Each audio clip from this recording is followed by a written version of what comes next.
හැම දිනාටම තෙරුවන් සරණයි. අද අපි 2021 වර්ෂයේ මේ මාසේ 31 වෙනි සඳුදා දවසේ ශ්‍රී ලංකා වේලාවෙන් සවස් 5:30ට එකතු වෙන්නේ අභිධම්ම මාතිකා සාකච්ඡාවකටයි. ප ဋ ාණ ධර්ම සභාව මගින් පවත්වනු ලබන අභිධම්මාචාර්ය උපාධි මාලාවේ 2021 අධ්‍යයන වර්ෂයේ දෙවැනි වසර සඳහා වන දේශන මාලාවේ තවත් කොටසකටයි අපි සම්බන්ධ වෙන්නේ අද 12 වෙනි පාඩමට. දැන් අපි පාඩම ආරම්භ කරන්න කලින් තෙරුවන් නමස්කාර කරලා අපේ ගාථාවත් සජ්ජායනය කරලා පටන් ගමු.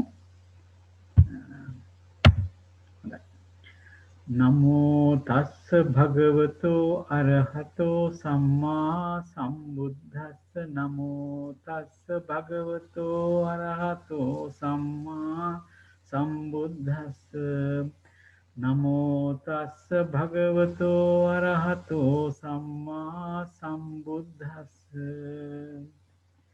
විචිත්ත මති ගම්බීර මනන්ත ණය මණ්ඩිතං ප ဋ ාණං සම්මසන්තස්ස විමලාමිත බුද්ධියා යස්ස දේහානික්ඛමින්සු සුභාචබ්බන්න රංසියෝ නීලපීතා රත්ත.සේතා මංජිට්ඨාච පබස්සරා තං ලෝකනාතං සුගතං ධම්මං ච ජින සේවිතං සංඝං නිරංගනං සෙට්ඨං නමාමි සිරසාදරං සාදු සාදු සාදු.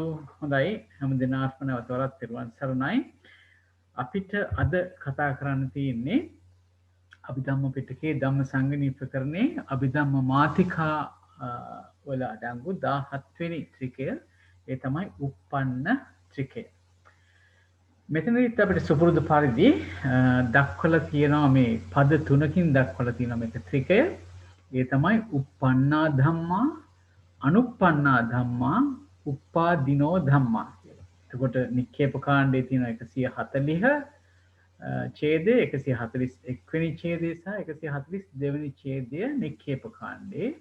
අට කතා කාණ්ඩයේදී එකම 1429 කියන එකම ඡේදයකින් තමයි මේ පද තුනම දක්වලා තියෙන්නේ. ඉතින් මම හිතන්නේ පසුගිය සතියේත් අපිට ඒ වගේම තැනක් මතු වුණා. ඉතින් අපිට දැන් පුරුදුයි ඒක. එතකොට මේකේ සිංහල අර්ථය දීලා තියෙනවා කොහොමද? උත්පන්න ධර්මයෝය, අනුත්පන්න ධර්මයෝය, උත්පාදී වරහන් ඇතුලේ තියෙනවා අවශ්‍යයෙන් උපදනා ධර්මයෝය කියලා කොටස් තුනක් දීලා තියෙනවා. මේක බොහොම සියුම් ධර්ම කොටසක් මෙතනදී අපිට අද ඉගෙන ගන්න තියෙන්නේ. අපි බලමු කොයි ආකාරයෙන්ද ඒක නික්කේප කාණ්ඩවල, අට කතා කාණ්ඩවල සඳහන් වෙලා තියෙන්නේ කියලා. හොඳයි. ඒ වගේම අභිධර්ම භාවනා පොතේ දක්වලා තියෙනවා මේ uppannā ධම්මා, uppන්න ත්‍රිකේ විස්තර කරන තැන තියෙනවා මේ uppannā ධම්මා කියනකොට උපාද ඨිති භංග නම් වූ ෂණත්‍රයට පැමිණෙමින් පවත්නා වූ නිස්සත්ත්ව නිජීව පරමාර්ථ ධර්ම ස්වභාවය ඇත්තා. ස්වභාව ධර්මයෝ ඇත්තා කියලා. ඒතකොට මෙතනදී කියන්නේ uppannā ධම්මා කියලා කියන්නේ උපාද ඨිති භංග කියන ෂණ තුනට, ෂණත්‍රය කියන්නේ ෂණ තුනනේ. ඒකට පැමිණෙමින් පවත්නා. ඒ කියන්නේ උපාදයට පැමිණෙමින් පවත්නා වෙන්නත් පුළුවන්. ඒ වගේම ඨිතියට පැමිණෙමින් පවත්නා වෙන්නත් පුළුවන්. භංගයට පැමිණෙමින් පවත්නා වෙන්නත් පුළුවන්. ඒ කියන්නේ උපාද ඨිති භංග අවස්ථාවේ පවතින ධර්මතා ගැන තමයි මෙතන මේ සඳහන් කරලා තියෙන්නේ. ඊළඟ පදේ තමයි අනුප්පන්නā ධම්මා. ඒක කොහොම සඳහන් කරලා තියෙන්නේ? උපාද ඨිති භංග නම් වූ ෂණත්‍රයට නොපැමිණියා වූ. ඒ වගේම ඒ ෂණත්‍රයට පැමිණෙමින් නොපවත්නා වූද නිස්සත්ත්ව නිජීව පරමාර්ථ ස්වභාව ඇති ධර්මයෝ ඇත්තා. ඒ කියන්නේ පළවෙනි කොටසෙන් කියනවා මේ අනුප්පන්න ධම්මා කියනකොට උපාද ඨිති භංග නම් වූ ෂණත්‍රයට නොපැමිණියා වූ. ඒ කියන්නේ අතීතයේදී පැමිණිලා නැහැ. ඒ උත්පාද ඨිති භංග කියන අවස්ථාවට පැමිණිලා නැහැ. ඒ වගේම ඒ ෂණත්‍රයට දැන් පැමිණෙමින් සිටින්නෙත් නැහැ. ඒ කියන්නේ දැන් පැමිණෙන්නෙත් නැහැ. උත්පාද තිතිබංග කියන අවස්ථාවට පැමිණෙන්නෙත් නැති ධර්ම කොටසක් ගැන තමයි එතකොට මේ අනුප්පන්නා ධම්මා කියන එකෙන් විස්තර කරන්නේ. තුන්වෙනි පදය තමයි උප්පාදිනෝ ධම්මා. දැන් මෙතනදී කියනවා මේ නිමාවට ගිය කාරණේක දේශයක් ඇති බැවින් අවශ්‍යයෙන් මතු ඉපදීම ස්වභාව කොට ඇත්තා වූ නිස්සත්ත්‍ය නිජීව පරමාර්ථ ස්වභාව ධර්මයෝ ඇත්තා කියලා. ඒ කියන්නේ මෙතනදී කියන්නේ මොකක්ද? කර පසුගිය කියන්නේ දැනට කරලා තියෙන නිමාවට ගිහිල්ලා තියෙන. ඒ කියන්නේ නිමාවට ගියා කියලා කියන්නේ අතීතේනේ. නිමාවට ගිය දේ යම්කිසි කාරණයක යම්කිසි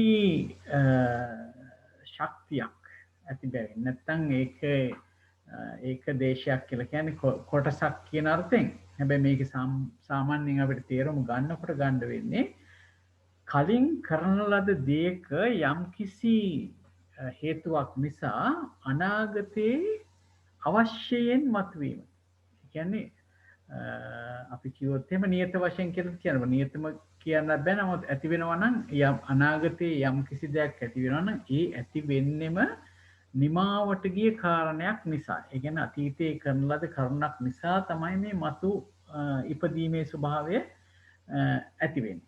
ඇති වෙන්නේ අනිවාර්යයෙන්ම අතීතයේ කරපු දෙයක් නිසා. අන්න ඒ ධර්ම වලට තමයි මේ උප්පාදිනෝ ධම්මා කියලා කියන්නේ. දැන් අපිට සාමාන්‍යයෙන් තේරෙන දෙයක් මේක තේරුම් ගන්න බොහොම පහසු වෙනවා අපිට මේ අට කතාවට ගියාම. ඒක අපි පොඩ්ඩක් ඉදිරියට බලමු. දැනට අපි ওই විදිහට පද සමා වෙන්න. ඒකට උදාහරණයක් එක්ක මොකක් කියන්න පුළුවන්ද ජයන්ත මහත්තයා? ඔව්.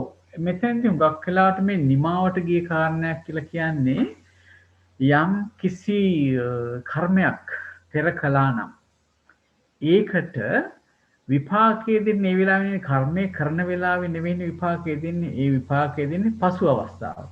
හැබැයි අර අපි කියනවා නේද මොකද්ද කියන්නේ?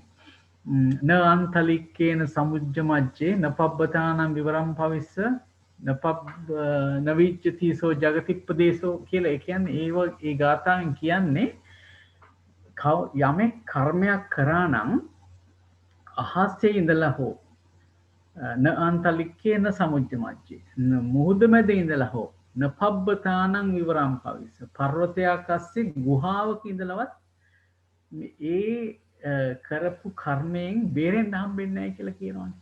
අන්න ඒ වගේ මෙතනදි කියන්නේ යම් කිසි දෙයක් කර්මයක් අතීතේ කරලා තියෙනවා නම් අන්න ඒ නිමාවට ගිය දේ කරන්න කොටගෙන මතු ඉපදීම ස්වභාව කොට ඇති නිස්සත්ත්‍ය නිජීව පරමාර්ථ ධර්මයෝ කියලා කියන්නේ. එතකොට නිස්සත්ත්‍ය නිජීව පරමාර්ථ ධර්මයෝ කියන්නේ චිත්ත චෛතසික ධර්ම වෙන්නත් පුළුවන්. ඒ වගේම ප්‍රතිසන්දි යෙන් පස්සේ පහළ වෙන කර්මජ රූප වෙන්නත් පුළුවන්. ඉතින් අපිට ඇත්තටම ඉස්සරහට ඒක විස්තර වෙනවා. ඒක පැහැදිලිද? හරි. එතකොට උප්පන්න ධම්මා වෙන්නේ එතකොට මේ කියන්නේ උප්පන්නා ධම්මා කියලා කියන්නේ වර්තමානයේ උපාද තිති භංග කියන අවස්ථාවට පැමිණෙමින් පවත්නා වූ. හරි තේරුණා. පැහැදිලි. දැන් අපිට යම් කිසි දෙයක් දිහා බලනකොට චක්කු විඥානය උපදිනවා කියන්නකෝ. ඒ චක්කු විඥානය උපදිනවා නම් අන්න ඒ අවස්ථාවේදී චක්කු විඥානයේ උපාදේ තිති භංග අවස්ථාවටපත් වෙන අවස්ථාවට අපි කියනවා චක්කු විඥානයේ උප්පන්න ධම්මයක් කියලා. ඒ අවස්ථාවේදී පැහැදිලි. බොහොම පිං. හොඳයි. මනම් අපි යමු ඉදිරියට. හොඳයි. උප්පන්නා ධම්මා උපාද තිති භංග නම් වූ ෂණත්‍රයට පැමිණීමෙන් පවත්නා වූ නිස්සත්ත්‍ය නිජීව පරමාර්ථ ධර්මය තමයි මේ උප්පන්නා ධම්මා කියන්නේ. එහෙනම් අපි මේ කතා කරන්නේ මේ දැන් උපාද තිති භංග කියනකොටම මේක ෂණ මාත්‍රව සලකන කොටසක් හැටියට අපිට තේරෙනවා. අපි දන්නවා උපාදක්ෂණය කියලා අපි කතා කරනවා, තිතික්ෂණය, භංගක්ෂණය කියලා අපි කතා කරනවා. එතකොට මේ ෂණ මාත්‍රව කරන කතාවක් මේක. පැමිණීමෙන් පවතිනවා කියන්නේ ඒක වර්තමානයේ කියන එක අපිට පැහැදිලි. හොඳයි. ඒකෙදි මොනවද මේ උපාද තිති භංග විදියට ෂණ වශයෙන් නැත්නම් ෂණත්‍රමයට පැමිණෙමින් පවතින්න පුළුවන් ධර්ම කියලා ගත්තොත් එතන ගත්තොත් අපිට ගන්න වෙනවා සියලුම වර්තමාන ඒ උපාද ත්‍රිති භංග කියන ෂණත්‍රයට පැමිණීමෙන් තියෙන සියලුම වර්තමාන සංකත ධර්මය. මොකද සංකත ධර්ම කියනකොට බුදුරජාණන් වහන්සේ දේශනා කරනවානේ තීනිමාන භික්ඛවේ සංකතස්ස සංකත ලක්ඛනානි. භික්ෂුන් වහන්සේලාට කියනවා මේ සංකතයක ලක්ෂණ 3ක් තියෙනවා කියලා. ඒ මොනවද? උප්පාදෝ පඤ්ඤායති, වයෝ පඤ්ඤායති, ඨිතස්ස අඤ්ඤතත්තං පඤ්ඤායති. උප්පාදෝ පඤ්ඤායති ඉපදීමක් තියෙනවා, උත්පාදයක් තියෙනවා. වයෝ පඤ්ඤායති භංගයක් තියෙනවා. ඨිතස්ස අඤ්ඤතත්තං පැවැත්මේදී අන්‍ය තත්වයකට පරිවර්තනය වෙන ගතියක් තියෙනවා. ඒ කියන්නේ ඨිතියක් තියෙනවා, වෙනස් වෙමින් පවතින අවස්ථාව තමයි ඨිතිය කියලා ගන්න එතන. ඨිතියෙන් පස්සේ භංගය. එතකොට එතනදී කියන්නේ මේ සංකත ලක්ෂණ 3ක් ගැන තමයි මේ උපාද ඨිති භංග කියනකොට කියන්නේම සංකත ලක්ෂණ 3ක් ගැන. එහෙමනම් වර්තමානයේ තියෙන සංකත ධර්මය තමයි අපිට එතකොට වර්තමානයේ උපදින ඨිතියටපත් වෙච්ච භංගයටපත් වෙන වර්තමාන ධර්මය තමයි අපිට එතකොට ගන්න වෙන්නේ මේ uppannā dhamma කියලා. එතකොට සියලුම සංකතවල තියෙනවා මෙන්න මේ ලක්ෂණ. එතකොට නිර්වාණය ගත්තාම ඒක අසංකතයි. ඒක උපාදේකුත් නැහැ, ඒක ඨිතියකුත් නැහැ, ඒක භංගයකුත් නැහැ. ඒකින්ද අපිට සංකත ධර්මයක් හැටියට නිර්වාණය ගන්න පුළුවන් කමක් නැහැ. එහෙමනම් අපි නිර්වාණය හැර ඊතුරු සියලු පරමාර්ථ ධර්ම. ඒකේ මොනවාද? සිත් 89ක් අපි දන්නවා. චෛතසික 52ක් ඒ සිත් සහ සම්පයුක්ත උපදිනවා.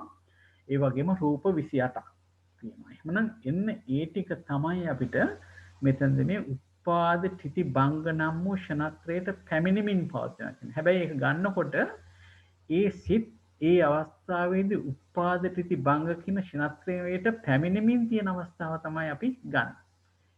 එතකොට ඒ ආකාරයෙන් ගත්තාම මේ එක එක සිතක් ඒ අවස්ථාවේදී උපාද ත්‍ිති භංගයට පැමිණෙනවා නම් අන්නේ ඒ සිතත් ඒ සිතේ තියෙන චෛතසික ධර්මත් අපිට පුළුවන් uppannā dhamma හැටියට සලකන්න.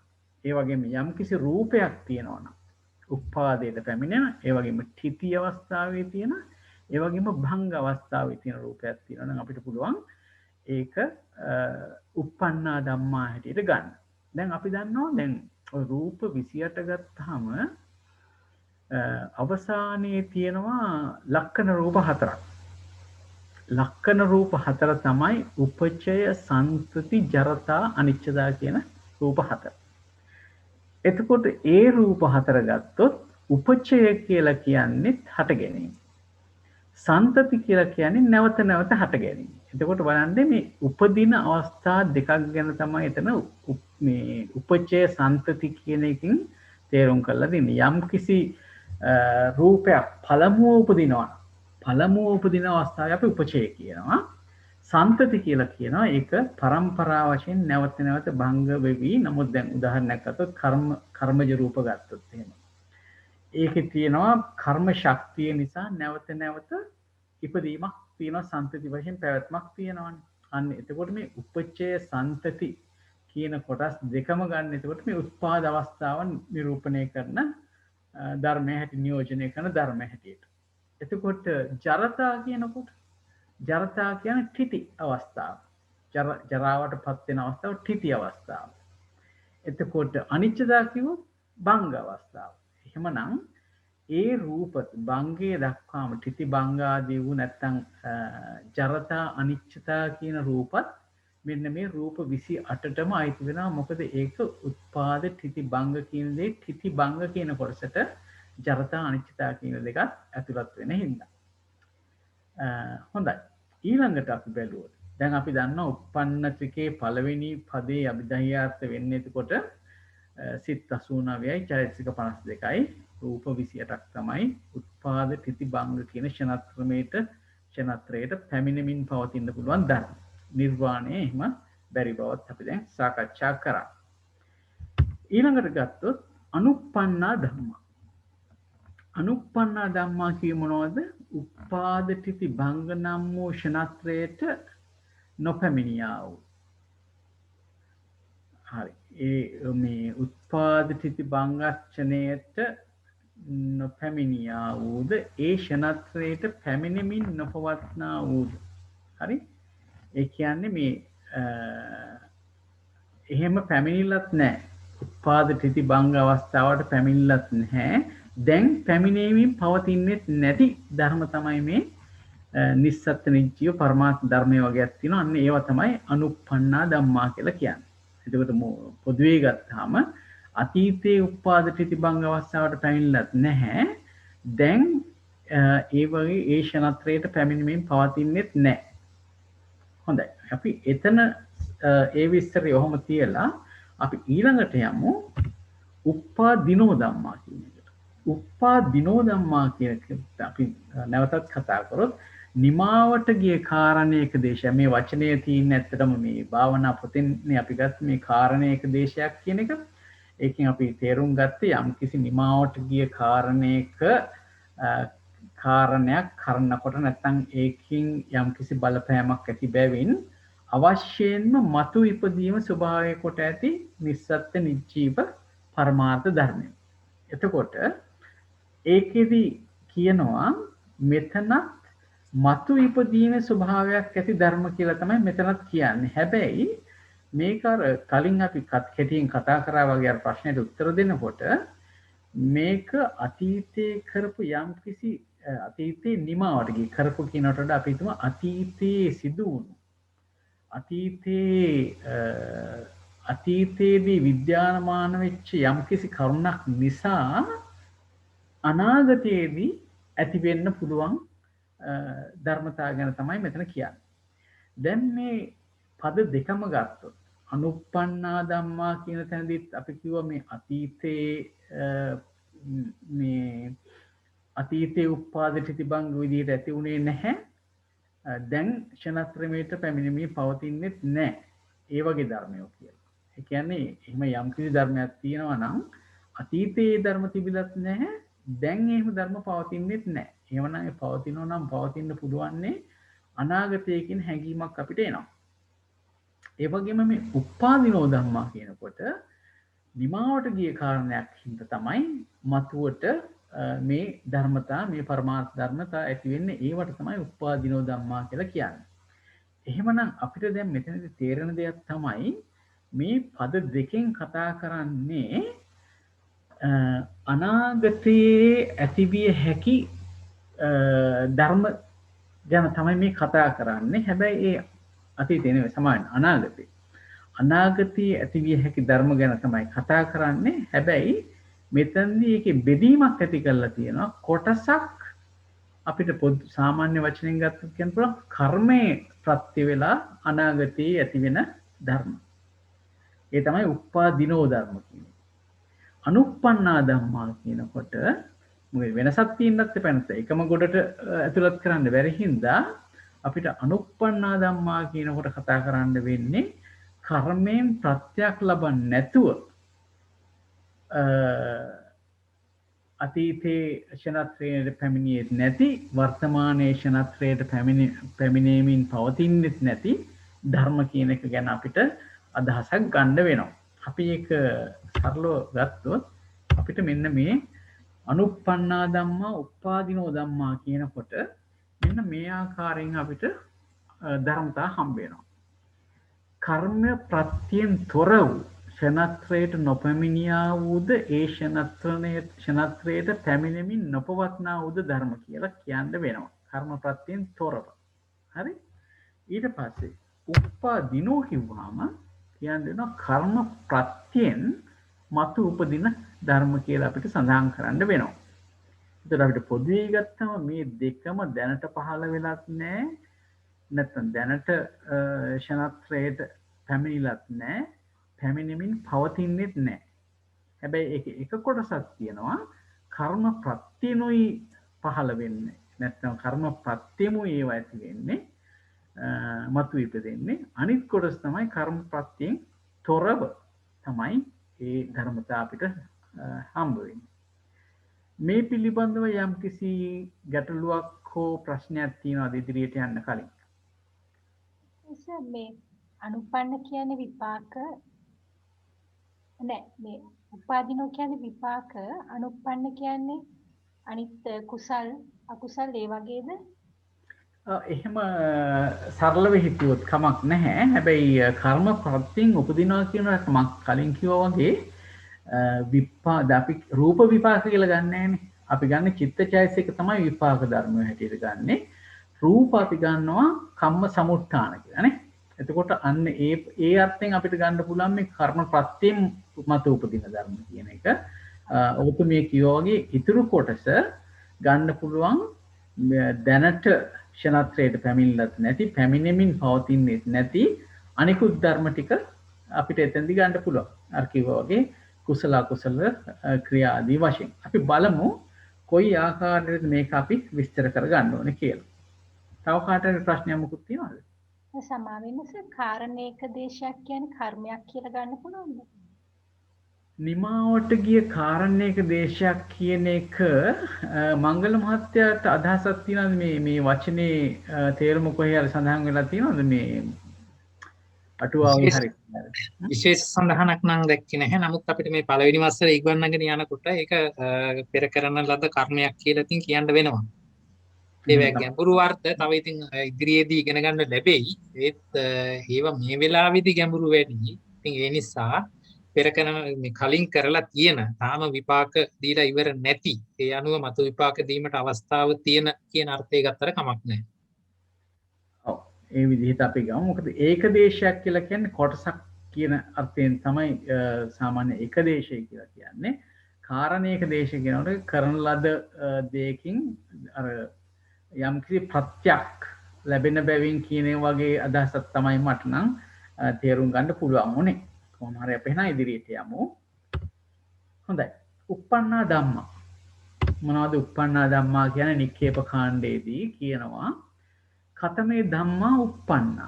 යේ ධම්මා ජාතා භූතා සංජාතා නිබ්බත්තා අබිනිබ්බත්තා පාතු භූතා uppannā samuppannā utthitā samutthitā uppannā uppannංසේන සංගහිතා රූපං වේදනා සංඥා සංඛාරා විඥාන ඉමේ ධම්මා uppannā කියලා කියනවා. එතකොට මෙතෙන්දි කියලා කියන්නේ මේ ජාත භූත ජාත වෙත්‍ය කියන්නේ ඉපදිච්ච මේ ඉපදෙනවා කියන අර්ථයෙන්ම තමයි මේ වචන සියල්ලම වගේ පාවිච්චි කරලා තියෙන්නේ. අර ජාත භූත සංජාත නිබ්බත් ඒ කොම කියන්නේ මේ හට ගැනීම ස්වරූපයෙන් කියන දේවල් තමයි මෙතන කියන්නේ. නමුප්පන්න උට්ඨිත ආදී වශයෙන්. ඊට පස්සේ අට කතා කාණ්ඩය ගත්තාම මෙතනදී ඇත්තටම අපි සාමාන්‍යයෙන් දැන් දන්නවා නික්කේප කාණ්ඩය කතා කරන්නෙම ස්කන්ධ විදිහටනේ. දැන් මෙතන කියන්නේ uppannංසේන සංගහිත. uppannā කියලා ඉපදුණු පැත්තට අයිති වෙන සංග්‍රහිත වෙන අයිති ඇතුළත් වෙන රූප වේදනා සංඥා සංඛාර විඥාන කියන ස්කන්ධ පහට තමයි එතකොට මේ uppannā කියලා කියන්නේ. ඒකට වැඩි විස්තරයක් තමයි අර භාවනා පොතේ සඳහන් කරලා තිබ්බේ. උපාද ඨිති භංග කියන ෂණත්‍රයට පැමිණෙමින් පවතින කියන එක. ඊළඟට අට කතා කාණ්ඩයේදී අපිට ලැබෙනවා පොදු අපි කියන්නේ පොදු ඡේදයක් තමයි අපිට හම්බ වෙන්නේ. නේ? එතකොට මෙතනදී පද තුනටම කොයි ආකාරයෙන්ද ධර්මතා බෙදිලා යන්නේ කියන එක තමයි විස්තර වෙන්නේ. දැන් බලන්න කතමේ ධම්මා uppannā කියලා ප්‍රශ්නය අහන්නේ. uppන්න ධර්මයෝ කවරේද කියලා. හරි? එතකොට කියනවා බලන්න චතුසු භූමිසු විපාකෝ. ඒ කියන්නේ භූමි හතරෙම විපාක ධර්ම. විපාක චිත්තුප්පාදය. යංච රූපං කම්මස්ස කතත්තා. ඒ කියන්නේ යම් කිසි කර්මයෙන් හටගත් රූපයක් තියෙනවා. කියන්නේ කම්ම සමුත්ථාන රූප. නැත්නම් අපි පොදුවේ කියනවා කර්මජ රූප. මේ විපාක චිත්තුප්පාදත් කර්මජ රූපත් කියන ටික ඉමේ ධම්මා සියා uppannā සියා උප්පාදිනෝ නවත්තබ්බා අනුප්පන්නාන නාති අනුප්පන්නාති. ඒ කියන්නේ මේ විපාක භූමි හතර විපාක චිත්තුප්පාද ටිකයි ඒ වගේම කර්මජ රූප ගත්තොත් ඒ ටික uppන්න ධම්මත් වෙනවා. තුන්වෙනි පදයෙන් කිව්ව උප්පාදිනෝ ධම්මත් වෙනවා. හැබැයි දෙවනි පදයෙන් කිව්ව අනුප්පන්න ධම්ම වලට වැටෙන්නේ නැහැ කියලා මෙතෙන්දි කියනවා. ඔන්න අපිට එතකොට දැන් හිතා ගන්න කොලම්ස් තුනක් තියෙනවා නම් පළවෙනි කොලම් එකට යනවා මේ උප්පන්න ධම්ම වලටත් යනවා. ඊළඟට තුන්වෙනි එක උප්පාදිනෝ ධම්ම කියන කොටසටත් ඔය විපාක භූමි හතරේ විපාකයි කර්මජ රූප ටිකයි යනවා. ඊළඟට දෙවනි ඡේදයේ කියනවා චතුසු භූමිසු කුසලං කියන්නේ භූමි හතරෙම කුසල චිත්තෝප්පාද අකුසල චිත්තෝප්පාද තීසු භූමිසු ක්‍රියා ව්‍යාකතං භූමි තුනේම තියෙන ක්‍රියා චිත්තෝප්පාද ඒ වගේම යංච රූපං න කම්මස්ස කතත්තා යම් කිසි කර්ම සමුත්ථාන නොවන රූපයක් තියෙනවා නම් අන්න ඒකත් ගත්තාම එතකොට අපිට මේ භූමි හතරෙම කුසල චිත්තුප්පාද අකුසල චිත්තුප්පාද භූමි තුනේ ක්‍රියා චිත්තුප්පාද ඒ වගේම කර්මෙන් හට නොගත්ත නැත්නම් කම්ම සමුත්ථාන නොවන යම් රූපයක් තියෙනවද ඒ ධර්ම උප්පන්නත් වෙනවා සියා උප්පන්නා සියා අනුප්පන්නා ඒක අනුප්පන්න ධර්මයකුත් වෙනවා න වත්තබ්බා උප්පාදිනෝති ඒ කියන්නේ පළවෙනි පදයටත්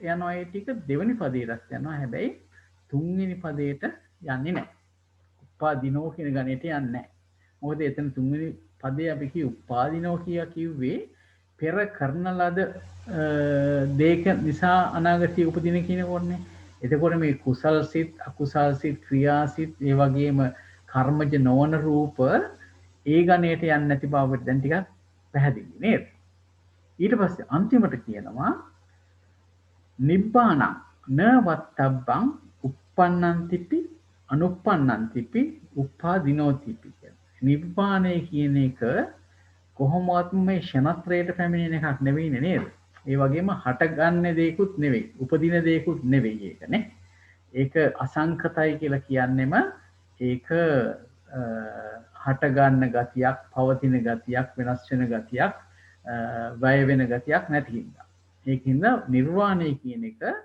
මේ කිසිම පදයක ඇතුළත් කරන්න බැහැයි කියලා තියෙනවා ඒකට අපිට දැන් තේරෙනවා දැන් මේ ත්‍රිකය ගත්තොත් නිර්වාණය කියන එක මේ කිසිම පදයකට ඇතුළත් වෙන්නේ නැහැයි කියන එක ඔන්න දැන් හිතේ තියාගන්න පොඩ්ඩක් හරි ඔන්න දැන් ඒ ටික මම වගුව කර දැම්මා කොහොමද අටකථා කාණ්ඩයට අනුව චතුසු භූමිසු විපාකෝ කියන ටික දැම්මා සියා උප්පන්නා සියා උප්පාදිනෝ න වත්තබ්බා අනුප්පන්නා ධම්මා කියලා නේ. එතකොට මේ චතුසු භූමිසු විපාක කියන එක උප්පන්න ධර්මයකුත් වෙනවා උප්පාදිනෝ ධම්මයකුත් වෙනවා. හරි? ඊට පස්සේ යංච රූපං කම්මස්ස කතත්තා.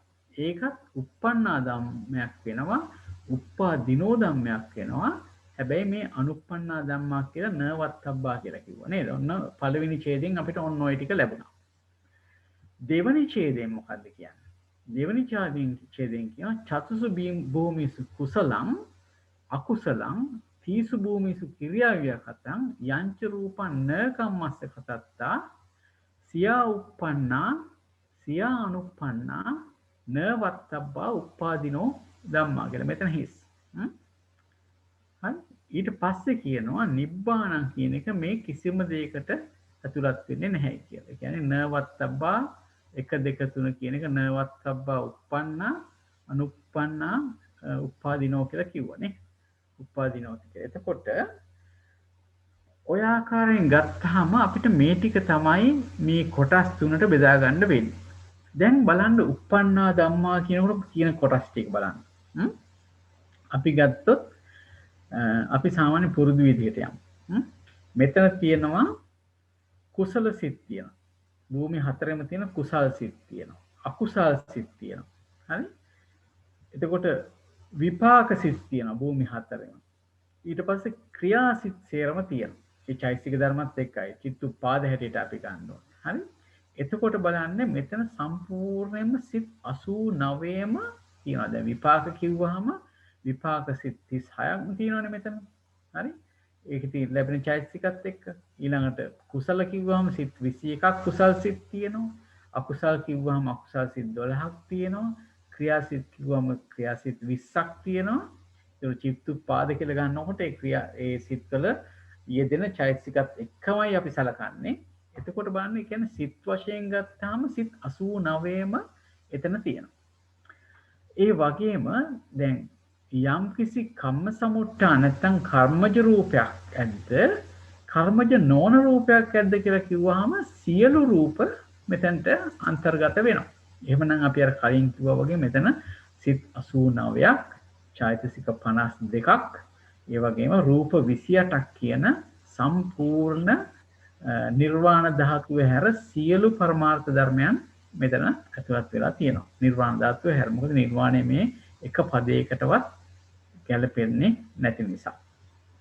සමා වෙන ජයන්ත මහත්තයා කියන්නේ මේ කුසල අකුසල එක අනුප්පන්න ධම්මයට ආවේ කොහොමද? දැන් ඒ උපාද තිතිබංග අවස්ථාවට නොපැමිණියා ඒවයි පැමිණෙමින් නොපවතින ඒවානේ මේ අනුප්පන්න වෙන්නේ. ඔව්. එතකොට කුසල අකුසල ඒකට වැටෙන්නේ කොහොමද? දැන් අපි කිව්වොත් එහෙම දැන් අපි කුසලයක් කරනවා කියන්නකෝ. දැන් කුසලයක් කරනකොට ඒක වැටෙන්නේ මොන කොටසටද? දැන් මේ අවස්ථාවේදී යම් කිසි කුසලයක් කරනකොට ඒක වර්තමාන. හරි? ඔව්. එතකොට ඒක උප්පන්නා ධම්ම හැටියට වැටෙනවා. නේද? හරි. අපි හිතමුකෝ අපි හෙට යම් කිසි දෙයක් කරනවා කියලා. හෙට කුසලයක් කරන්නේ. අපි දැන් හෙට සිල් ගන්නවා කියලා හිතන්න. ඒ වගේ දෙයක් ගත්තාම ඒ කුසලය උප්පාදිනෝ ධම්ම. උප්පාදිනෝ නෙවෙයි. අනුප්පන්නා ධම්ම වෙනවා.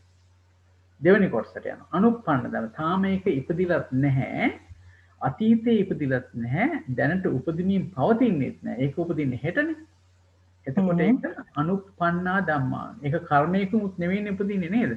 පෙර කරන ලද කර්මයකින් නෙවෙයි අපි හෙට සිල් ගන්නෙ නේද? එතකොට ඉස්සරහට කෙරෙන එක තමයි මෙතෙන්ට එන්නේ. ඔව් දැන් අපි සඳහන් කරා වගේම මේ අනුප්පන්නා ධම්මා කියන එකත් උප්පාදිනෝ ධම්මා කියන එකත් දෙකම අතීතයේ සිද්ධ වෙලත් නැති වර්තමානයේ අතීතයේ උපාද ප්‍රතිබංග අවස්ථාවට පැමිණිලත් නැති වර්තමානයේ උපාද ප්‍රතිබංග අවස්ථාවටත් පැමිණිලා නැති ධර්ම තමයි මේ දෙකට අයිති වෙන්නේ. හැබැයි හරි. එතනදී වෙනස තියෙන්නේ උප්පාදිනෝ කියන තැනදී තමයි අපි අර පෙර කරන ලද කර්මයක් එක්ක සම්බන්ධ කරන්නේ. ඒක නිසා මේක අවශ්‍යයෙන්ම උපදිනවා මේ නාන්තලික් කියන සමුද්ද මජ්ජේ වගේ. ඒවා කොහෙදී හරි විපාක දෙනවා. ඒක විපාක නොදී තියෙන නම් ඉතින් ඇත්තටම නිවන් දකින්න ඕන. ඒ වගේම නැත්නම් මාර්ග ඥාණයෙන් ඒවා ප්‍රහාණය කරාම තමයි ඇතැම් විපාක ලැබෙන්නේ නැතුව යන්නේ. එහෙම නැත්නම් ඒ විපාක ලැබීමට සුදුසුකම තියෙනවා. ඒක තමයි මෙතනදී මේ විනෝ ධම්මා හැටියට විස්තර කරලා තියෙන්නේ. හරි නේද ඒක? හරි. එතකොට ඒ විදිහටයි ගන්න. හොඳයි. පැහැදිලි. හොඳයි.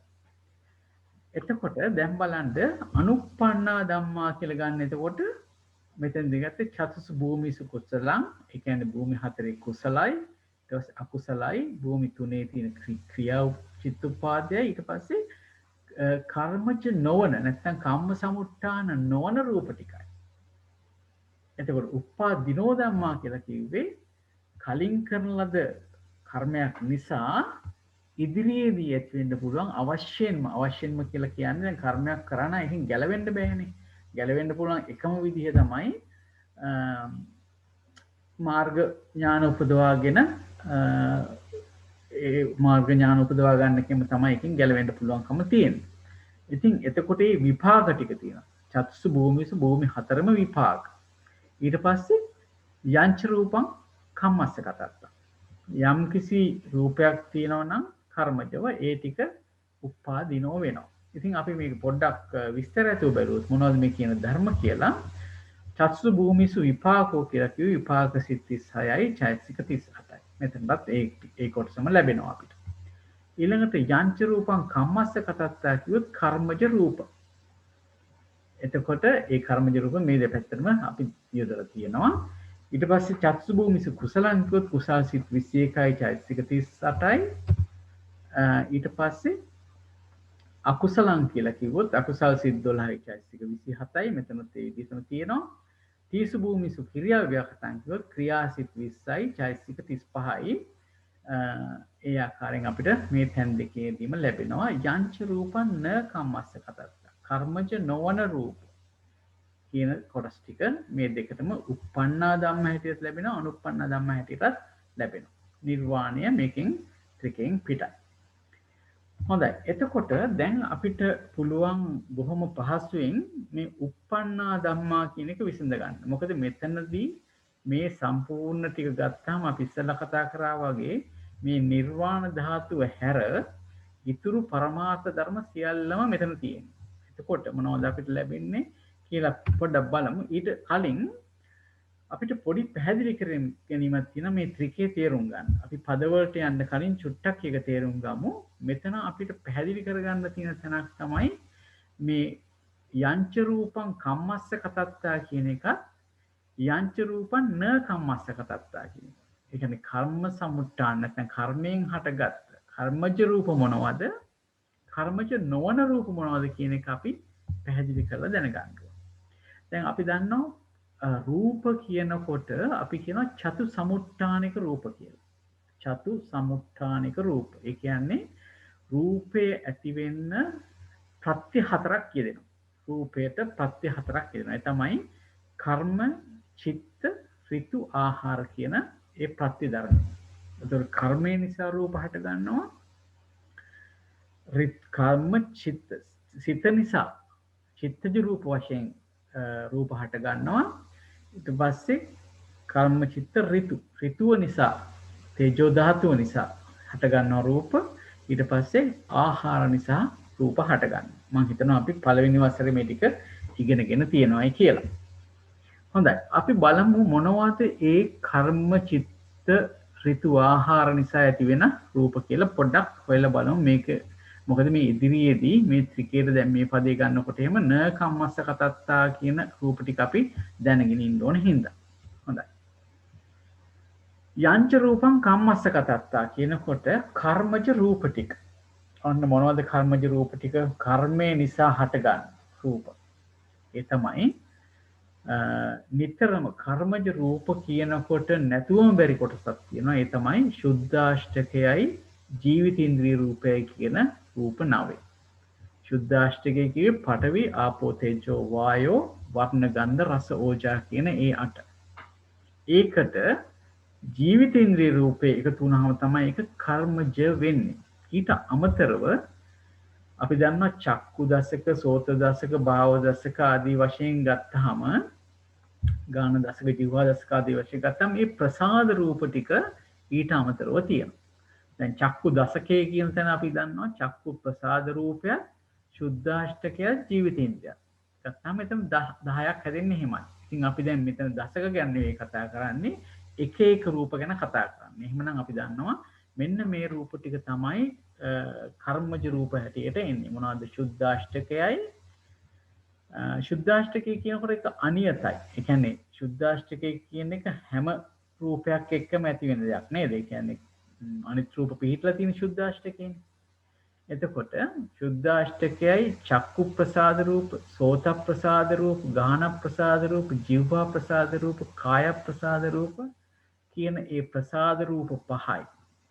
ඊළඟට මේ භාව රූප දෙක, ඉස්ති භාව රූප, පුරුෂ භාව රූප. ඒ කියන්නේ පුරුෂ භාවයක් මතු කරන රූප ටිකක් හෝ ස්ත්‍රී භාවයක් මතු කරන රූප ටිකක් ලැබෙන්නෙම කර්මය හේතු කරගෙනයි. ඒ වගේම ජීවිතේන්ද්‍රිය රූපය කියන එකත් කර්මජයි.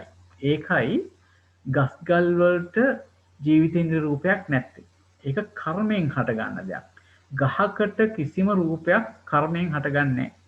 දැන් කෙනෙක් කිව්වොත් එහෙම දළුව කැඩුවාම ආපහු වැවෙනවනේ. එතකොට ඒකටත් ජීවිතේන්ද්‍රිය තියනවාද කියලා වහම අපි කෙලින්ම ඒක ප්‍රතික්ෂේප කරන්න වෙනවා. මොකද ජීවිතේන්ද්‍රිය රූපය කියලා කියන්නෙම කර්මජ රූපයක් නේද? ගහකට කර්මයක් බලපන්නේ ඒක අවිඥානිකයි.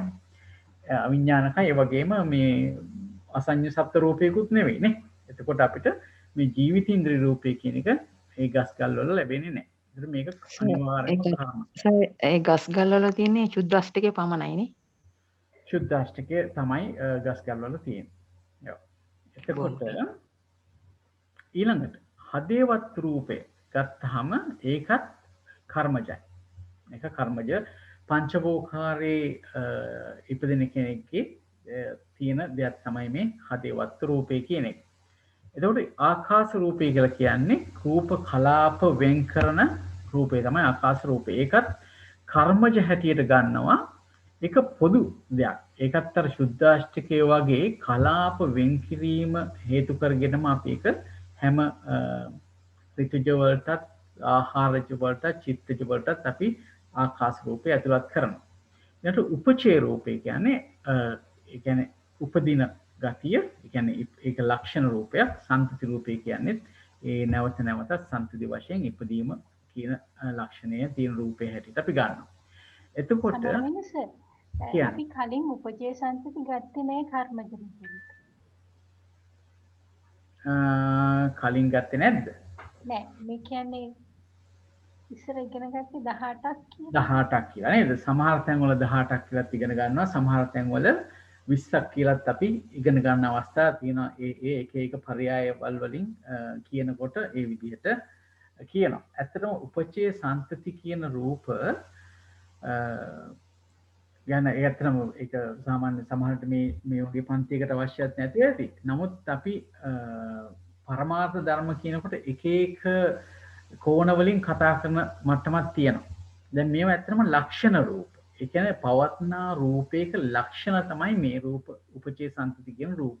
ඒක ඇත්ත වශයෙන්ම මේ කියන්නේ ඒක විස්තර කරන්න අමාරුයි. ඒක පැටලෙන එක විස්තර කරන්න ගියාම නමුත් ඇතැම් අවස්ථාවලදී උපචේ සම්පති රූප ගන්නෙ නැහැ. නමුත් යම් අවස්ථාවලදී උපචේ සම්පති රූපත් ගන්නවා. ඉතින් දැන් මෙතනදී උපචේ සම්පති රූප ගන්නේ අපි අර උපාද ඨිති කියන අවස්ථා දෙකක් ගන්නවා. එතකොට ඒ උපාද කියන අවස්ථාවට මේ උපචේ රූපයයි සම්පති රූපයයි ගැලපෙන හින්දා මෙතනදී මේ දෙකත් අරගෙන අපි කතා කරනවා. හොඳයි. එතකොට මේ 20 ගැන යම් කිසි කෙනෙකුට ප්‍රශ්නයක් තියෙනවද? මම හිතන්නේ මේක දැනටමත් දන්න කොටසක් වෙන්නත් ඇති. කියන්නේ මාවෙන් මේ උපචය සම්තති ලක්ෂණ දෙක විතරක් ගන්නවා. ජරතා අනිච්චතා දෙක ගන්න. මෙතන කර්මජනේ කර්මයෙන් උපදින රූප තමයි මෙතන ගන්න. කර්මයෙන් උපදිනවා කියනකොට කර්මජ චිත්තජ ආහාරජ ඍතුජ කියනකොට මේ ජ අකුරෙන් කියන්නේ උපදින අවස්ථාව. ජනිත වන අවස්ථාව කියන එක හිතන්න උපදින අවස්ථාව. එතකොට උපදින අවස්ථාවේදී අපි ජරතා අනිච්චතා කියන එක ගන්නෙ නැහැ. එතකොට කර්මජ කියන්නේ කර්මයෙන් උපදින රූප. ගන්නකොට අපි ජරතා අනිච්චතා දෙක ගන්න. ඒ ඉපදිච්ච රූපේ ලක්ෂණ තමයි එතකොට ජරතා අනිච්චතා කියන ලක්ෂණයන් ඒ වගේ තියෙනවා. නමුත් අර උපදින අවස්ථාව ගන්නකොට අපි ජරතා අනිච්චතා දෙක ගන්නේ නැති ස්වභාවයක් තමයි තියෙන්නේ. හොඳයි. එතකොට කර්මජ රූප 20යි කියලා අපි දන්නවා. එතකොට මේකේ තව පොඩි බෙදීමක් කරගන්න වෙනවා. දැන් අපි දන්නවනේ අපි හැම වෙලාවෙම ධම්මායතනය ගැන කතා කරනකොට අපිට ඕන වෙනවා කොටස් දෙකක් නේද? ධම්මායතනයට අඩංගු වෙනවා චෛතසික ධර්මයන්ුත් අඩංගු වෙනවා. ඒ වගේම සුකුම රූප කියන කොටසත් අඩංගු වෙනවා. එහෙමනම් අපිට දැන් මේක දෙකට බෙදා ගන්න වෙනවා. මොනවද සුකුම රූප මොනවද සුකුම නොවන රූප කියලා නේද? ආයතන ගැන කතා කරනකොට අපි දැනගන්න එපායි. එතකොට ඕලාරික රූප තියෙනවා මේ මෙතන 11. සාමාන්‍යයෙන් ඕලාරික රූප අපිට 12ක් තියෙනවනේ නේද? නමුත් දැන් මෙතනදී කර්මයෙන් හට නොගන්න රූපයක් තමයි ශබ්ද රූපය කියන එකක් නේ. මේ දැන් වර්ණ ගන්ධ රස කියන ඒවා තියෙනවා මේ. හැබැයි ශබ්දේ කියන එක කර්මයෙන් හටගන්න එකක් නෙවෙයි. එමන ශබ්ද රූපේ නැතුව තමයි අපි මේ ඕලාරික රූප 11 මෙතන අරන් තියෙන්නේ. හරි. එතකොට සුකුම රූප ගත්තොත් සුකුම රූප අපිට හම්බ වෙනවා 9ක්. ඒ මොනවද? ආපෝ ධාතුව. දැන් උඩින් ගත්තම ඕලාරික රූප ගත්තම ආපෝ ධාතුව වර්ජිත අනිත් භූත තුනම තියෙනවානේ. පඨවි, තේජෝ, වායෝ කියන තුන මෙතන එනවා. වර්ණ ගන්ධ රස කියන තුනත් මෙතන එනවා. මෙතනින් ආපෝ කියන එකයි මෙතනින් ඕජා කියන එකයි පල්ලෙහාට යනවා. ආපෝ ඕජා කියන ටික සුකුමයි. හරි? ඉතුරු ටික ගත්තාම චක්කු ප්‍රසාද, සෝත ප්‍රසාද, ගාන ප්‍රසාද, ජීවා ප්‍රසාද, කාය ප්‍රසාද කියන ඒවා ඕලාරිකයි. එතකොට අපිට මෙතන ලැබෙනවා 1 2 3 4 5යි 6 5 11ක් ලැබෙනවා. එතකොට සුකුම රූප හැටියට අපිට ලැබෙනවා මෙන්න මේ රූප 9. ඉතින් එතකොට එකතුව 20ක් වෙනවා. දැන් මතක තියාගන්න ඕන සුකුම රූප ටික පොඩ්ඩක් හිතේ තියාගන්න ඕන විශේෂයෙන්. මොකද ධම්මායතනය කියන තැනට අපිට ඔය සුකුම රූප ටික ඇතුළත් කරන්න වෙන නිසා. හොඳයි. එතකොට ওই ටික තමයි යංච රූපං කම්මස්ස කතත්තා කියලා කිව්වේ. හරි? මේ ගැන මොන හරි ප්‍රශ්නයක් තියෙනවද කාට හරි? නෑ නේද? හොඳයි. අපි ඉදිරියට යමු.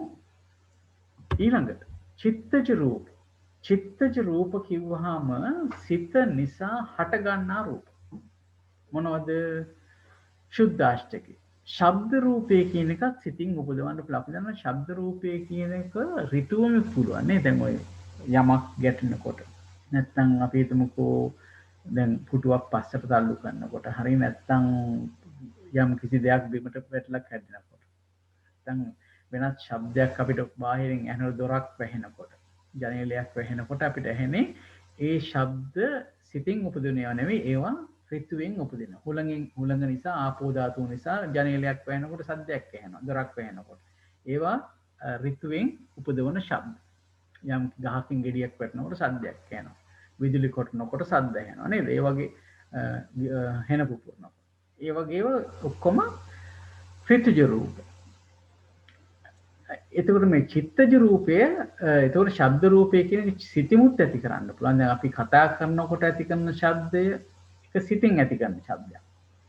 ඒ වගේ ශබ්ද රූපේ සිතින් ඇති කරන්නත් පුළුවන්, ඍතුවෙන් ඇති කරන්නත් පුළුවන්. හැබැයි මෙතනදී චිත්තජ රූපයට ශුද්ධාෂ්ටකයට අමතරව ශබ්ද රූපය කියන එකත් එනවා. ඊළඟට ආකාශ රූපය. කාය විඤ්ඤාති, වචී විඤ්ඤාති, ලහුතා, මුදුතා, කම්මඤ්ඤතා කියන රූප තුනයි. ඊට පස්සේ උපචේ සම්තිති කියන රූප දෙකක් ආපුවම චිත්තජ රූප අපිට 17ක් ලැබෙනවා නේද? හරිද? 8යි 9යි 10යි 11යි 12යි 13යි 14යි 15යි 16යි 17ක්. හරි. මේක පිළිබඳව ප්‍රශ්නයක් තියෙනවද? නෑ නේද? ඍතුජ රූප ගත්තොත් එතනත් ශුද්ධාෂ්ටකයයි, ශබ්ද රූපයයි, ආකාශ රූපයයි, ලහුතා, මුදුතා, කම්මඤ්ඤතා කියන රූපයයි, උපචය සම්තති. මම ප්‍රශ්නයක් අහන්නම්. මේ ලහුතා, මුදුතා, කම්මඤ්ඤතා කියන රූප වලට ඍතුවෙන් ඇති වෙන එකට උදාහරණයක් දෙන්න පුළුවන්ද?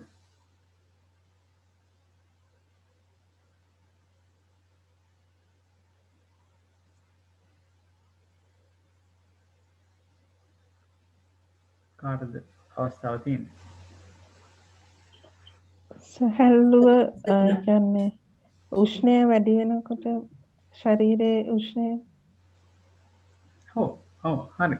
උත්සාහය හොඳයි. ඒ කියන්නේ ඇත්තටම අසනීප තත්ත්වයකදී අසනීප තත්ත්වයකදී ලහුතා, මුදුතා, කම්මඤ්ඤතා රූප වැඩ කරනවා අඩුයි නේද? එහෙම නෙවෙයිනේ අපිට එතකොට අපි හිතුවොත් එහෙම අසනීප වෙලා හොඳ වෙනකොට ඒ කියන්නේ අපේ අසනීපේ නැති වුණාම සැහැල්ලු ගතියකොත් ඇති වෙනවා. ඒ වගේම අපිට ගොඩාක් දාඩි දාන වෙලාවක අපි ශීත කරන කාමරයක ගිහිල්ලා ඉන්නවනම් අපිට දැනෙනවා ඒ ලැබෙන සිසිල නිසා මේ ඇඟේ මේ වගේ ලහුතා, මුදුතා, කම්මඤ්ඤතා රූප ඇති වෙනවා. ඒ වගේම ඒකනේ මේ නෝරෙලියට යන්නේ කච්චිය නේද? සනීප ගන්න කියලා යන්නේ. ඒ ඍතුවේ හින්දා ඇඟේ පහසුව ලහුතාවය, මුදුතාවය අර දරත ගතිය නැති වෙලා ඒ රූප වැඩෙන ගතියක් තියෙනවා. එතකොට මේ ඍතුජ රූප මේ ආකාරයෙන් 15ක් තියෙනවා. හරි? එතකොටත් බලා ගන්න මොනවද මේ තියෙන රූප ටික කියලා. එතකොට ආහාරජ රූප ගත්තොත් ආහාරජ රූපත් අර විදිහටම ශුද්ධාෂ්ටකයේ තියෙනවා, ආකාශ රූපයේ තියෙනවා, ලහුතා, මුදුතා, කම්මඤ්ඤතා, උපචේ සම්තති කියන ඒ රූප ටික තියෙනවා. එතකොට ආපුවම ආහාරජ රූප 14යි. එතකොට ඍතුජ රූප තිබුණා 15ක්, චිත්තජ රූප තිබුණා 17ක්. ඒක මතක තියාගන්න. චිත්තජ රූප 17යි, ඍතුජ රූප 15යි, ආහාරජ රූප 14යි. හොඳයි. යංච රූපං න කම්මස්ස කතත්තා. මේක අපි තේරුම් ගන්න ඕනේ. මොකද මේ පදවල එන හින්දා. මොනවද මේ කම්මස්ස නැත්නම් කර්මය නිසා නොලැබෙන රූප කිව්වම දැන් අපි කතා කරා කර්මජ, චිත්තජ, ඍතුජ, ආහාරජ කියලා නේ. ඒතකොට කර්මජ නොවන රූප ටික තමයි ඍතුජ නෑ චිත්තජ ඍතුජ ආහාරජ කියන කොටස. පොඩ්ඩක් බැලුවොත් අපි කොහොමද ඒක එන්නේ කියලා. දැන් බලන්න ආහාරජ රූප අපිට 14ක් ලැබුණා. සුද්දාෂ්ටකයත් එක්ක ආකාශ රූපය ආදී වශයෙන් අපිට 14ක් ලැබුණා ආහාරජ රූප. ආහාරජ රූප කියලා නම් කරපු ඒ රූප ටිකට මේ කියන්නේ යන්නේ මේ ආහාරජ රූප වලට තව රූප දෙකක් එකතු වුණාම වෙන රූපයක් හැදෙනවා කියලා නෙවෙයි. ආහාරජ රූප වලට අඩංගු වෙච්ච ඒ රූප වලට අමතරව ශබ්ද රූපයත් ඒ මේ ලිස්ට් එකට එකතු කරාම නැත්තම් අපි කිව්වොත් එහෙම ඍතුජ රූප කියලා කියනකොට මතක තියාගන්න ලේසි විදිහක් තමයි අපි ආහාරජ රූප ටික දන්නවනම් ඍතුවෙන් උපදින රූප කියනකොටත් අපිට මේකට අමතරව ශබ්ද රූපය කියන එක ඍතුවෙන් උපදිනවා කියන එක තමයි මේ කියන්නේ. මේ ආහාරජ රූප වලට දාපු ලයිස්තුව පොදුයි හැම එකටම. හරි? මේක හැම රූප කොටසකටම පොදු කොටසක් තමයි මේ මෙතන තියෙන්නේ. මේ සුද්දාෂ්ටකයයි ආකාශ රූපයයි ලහුතා මුදුතා කම්මංචනතා රූපයයි උපචේ සම්පති කියන ඒ රූප ටික පොදු රූප ටිකක්. ඒ කියන්නේ ආහාරජ රූප උනත් ඔය ටික ඇතුළත් වෙනවා. ඍතුජ රූප උනත් ඔය ටික ඇතුළත් වෙනවා. චිත්තජ රූප උනත් ඔය ටික ඇතුළත් වෙනවා. කියන ඒ ආකාරයෙන් තමයි අපි බලන්නේ. දැන් බලන්න දැන් කර්මජ රූප ගැන නෙවෙයිනේ අපි කතා කරන්නේ. කර්මජ රූප හැර ඔව්. දැන් ලක්ෂණ රූප 4 ඔව්. ජනක ප්‍රත්‍ය වලින් උපදින්නේ නැහැ කියලා තමයි මේ. ඒක දැන් මේකට මෙහෙම ගන්නෙ වෙන හේතුවක් නිසාද? අපි ආහාර රූප 12යි දැන්. ආහාරජ රූප 12යි කියලාද කියන්නේ? මෙතනදී අර උපදින ස්වરૂපය උපදින ගතිය එක තමයි අපි මේ උපචේ සංතති දෙක මේකට ඈදලා තියෙන්නේ. ඒ කියන්නේ උපචේ සංතති කියන්නේ ලක්ෂණනේ. ලක්ෂණ විතරයි. ඇත්තටම කියනවනේ මේ උපදීමේ ලක්ෂණයටනේ අපි උපචේ කියන්නේ. තවත් ප්‍රශ්නයක් තියෙනවා අහන්න මංගල මහත්තයාගෙමුත් අපි උදව්වක් අරගෙන ඒක විසඳ ගන්න බලමු. අපහු කියන්නකෝ. ජනක ප්‍රත්‍ය නෑ ජනක ප්‍රත්‍ය වලින් උපදින්නේ නැහැ කියලා තමයි මේ හතරම ලක්ෂණ රූප 4. ඔව් ජනක ප්‍රත්‍යයෙන් උපදින්නේ නැහැ. මංගල මහත්මයා පුළුවන් දෙයකට විස්තරයක් කරන්න. කතාව හරි. නමුත් ඒක අර නිෂ්පන්න අනිෂ්පන්න ප්‍රධාන ભેදය තුල යද්දි තමයි අපි නිෂ්පන්න රූප 18ක් හැටියට අරන් කතා කරද්දි මේ ලක්ෂණ රූපය අපි ගලවනවා එතනින් අයින් කරනවා. මොකද ඒක පැහැදිලිවම මේ ප්‍රත්‍ය 4න් උපදින්නේ නැහැ කියන පදනම මත. නමුත් දැන් මේත්‍රිකයේදී භාවිතා කරන ණය ක්‍රමය ඒකම නෙමෙයි. හරි මේකෙදී අපි උප්පන්න ස්වභාවයට අනුප්පන්න ස්වභාවයට උපාදීනෝ ස්වභාවයට මුල් තැන දීලා කතා කරද්දී ඒ ලක්ෂණ ස්වභාවය අපි මෙතෙන්ට සලකලා තියෙනවා. රූප 28යි කියන පදනමේ ඉඳගෙන තමයි මේක අපි ඇනලයිස් කරලා පෙන්නන්නේ. ඒකයි වෙනස. හොඳයි. බොහොම පිං මංගල මහත්මයා. ඔව් එතකොට දැන් මෙතනදී අපි උපචේ සංතති කියන දේ ගන්නවා උපදින ස්වභාවය කියන එක මතු කරගන්න තමයි අපි ඒ විදිහට ගන්න. එතකොට දැන් බලන්න මේ ඍතුජ රූප වලට අඩංගු වෙන ඒ රූප වලට වෙනස තමයි අර ආහාරජ රූප කියලා ගත්ත කොටසට අමතරව අපිට ලැබෙනවා ශබ්ද රූපය. එහෙම නැත්නම් මම අර කලින් කිව්වා වගේ ආහාරජ රූප වලට එකක් එකතු කළා නෙවෙයි. ආහාරජ රූප කියලා ගත්ත රූප ධර්මයන්ට අමතරව ශබ්ද රූපයක් එකතු වෙනවා ඍතුජ රූප කියන තැනදී. ඒකයි විශේෂයෙන් කියන්නේ. නැත්නම් කවදාවත් ආහාරජ රූපයක් ඍතුජ රූපයක් වෙනවා කියන එක නෙවෙයි කියන්නේ. ඒක මතක තියාගන්න. මේක මේ කරුණු ගොනු කරගන්න මතක තියාගන්න පහසු වෙන්න දක්වන රූපය මේ රූප සටහනක් විතරක් බව මතක තියාගන්න. ඒතර ආහාරජ රූප 14 අපි මතක තියාගත්තොත් ඒකට ශබ්ද රූපය එකතු කරාම ඒ ටික ඍතුජ රූප වශයෙන් ඍතුව නිසා හට ගන්නවා කියන එක තමයි මතක තියාගන්න ඕන.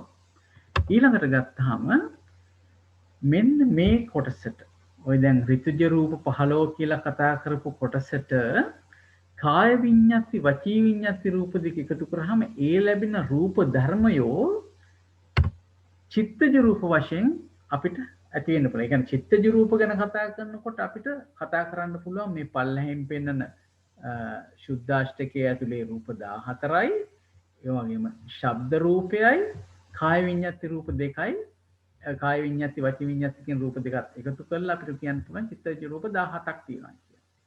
ඒ විදිහට. එතකොට බලන්න මෙන්න මේ ටික තමයි න කම්මස්ස කතත්තා කියලා කියන්නේ.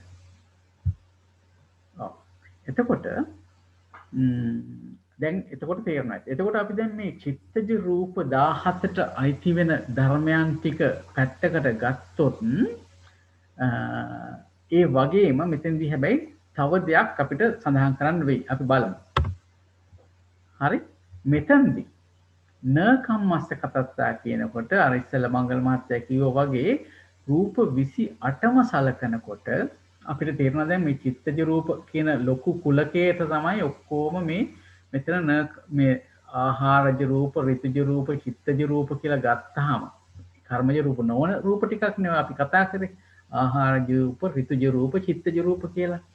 ඒ කතා කරාම දැන් මේ මෙතන ලොකු කුලකේ චිත්තජ රූප කියන කොටසේ 17ක්ම අඩංගු වෙනවා රූප හැටියට ගත්තාම. මේ 14යි ශබ්ද රූපයයි විඤ්ඤාති රූප දෙකයි. එතකොට ඒ 17ම කර්මයෙන් උපදින්න නැති රූප. හරි? ඔන්න ඒ ටික අපි මේ ලයිස්තුව දැම්ම 17ක් කියලා. හැබැයි මෙතනදිත් අර රූප 28 පැත්තෙන් සලකනකොට අපිට කියන්න වෙනවා ජරතා අනිච්චතා රූප කියන එකත් එතකොට මේ ගොඩටම යංච රූපං න කම්මස්ස කතත්තා කියන ගොඩට එකතු කරන්න වෙනවයි කියලා. හරි? මෙහෙම ගන්න එකේ තමයි අපි හිතන හැටියට එන්න ඕනේ. නමුත් අපිට සමහර තැන්වලදී භාවනා පොතේ වෙනස් විදිහට හම්බ වෙයි අපි ඒක ඉදිරියට කතා කරමු. හොඳයි. දැන් එතකොට මේ ටික පැහැදිලිද? මේ ටිකේ ප්‍රශ්නයක් තියෙනවද කාට හරි? හොඳයි. එහෙනම් අපි ඉදිරියට යමු. දැන් බලන්න මෙතන තියෙන සුකුම රූප මොනවද කියලා. මෙතන තියෙන සුකුම රූප ගත්තොත් නැවත වරක් ආපෝ ධාතුව තියෙනවා. සුද්ධාෂ්ටකයේ තිබ්බ ආපෝ ධාතුව සුකුම රූපයක් වෙනවා. ඒ වගේම සුද්ධාෂ්ටකයේ තිබ්බ ඕජා රූපයක් සුකුම රූපයක්. ආකාශ රූපය, ලහුතා, මුදුතා, කම්මඤ්ඤතා රූප, කාය විඤ්ඤාති, වචී විඤ්ඤාති කියන රූප, ඊළඟ උපචේ සන්තති කියන රූපත් සුකුම රූප වෙනවා. එතකොට ජරතා අනිච්චතා දෙකත් අපි සැලකුවොත් ඒ දෙකත් සුකුම රූප වෙනවා. ඉතින් එතකොට ඒ ආකාරයෙන් හිතාගමු. එතකොට සුකුම රූප ජරතා අනිච්චතත් එක්ක 12ක් වෙනවා. යංච රූපං න කම්මස්ස කතත්තා කිව්වම ජරතා අනිච්චතත් එක්ක රූප සියල්ල 19ක් වෙනවා. හොඳයි. ඊළඟට අපි යමු බලන්න උප්පන්න ත්‍රිකය විස්තර කරගන්න කොහොමද දෙන්නේ අභිධේයාර්ථ කියලා. දැන් අපි කතා කරා මුලින්ම උප්පන්නා ධම්මා කියනකොට සිත් 89යි චෛතසික 52යි රූප 28යි කියන කොටස අපිට ලැබෙනවා. ඒක මතක තියලා හිතන අපි මුලින්ම කතා කරපු ටික නේ. ඒ කියන්නේ උපාද තිති භංග කියන ෂණත්‍රයට පැමිණෙමින් පවත්නා වූ ධර්මය. මෙතනදී පරමාර්ථ ධර්ම සියල්ලෙන්ම අයින් වුණේ නිර්වාණ ධාතුව විතරයි. ඒකේ විදිහට උපාද තිති භංග අවස්ථාවට පැමිණෙමින් සිටින ධර්මතාවයක් නොවන නිසා. හොඳයි. ධර්මයක් නොවන නිසා, ධර්මතාවයක් නෙවෙයි ධර්මයක් නොවන නිසා. හොඳයි. මේක බැලුවොත් මේ පළවෙනි පදේ උප්පන්නා ධම්මා කියනකොට ස්කන්ධ ආයතන ධාතු කියන එක අපි හොයලා බලන්න ඕන කොච්චරක් තියනවද කියලා. අපි ඒ කියන්නේ බෙදීමනේ හැමදාම කරන්නේ නේද? එතකොට මං කැමති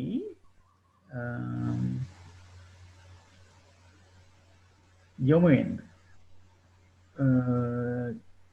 ජයසේන මහත්මයාට පුළුවන්ද උදව්වක් කරන්න එතන? ස්කන්ධය කියනද කියලා කියන්න පුළුවන්ද?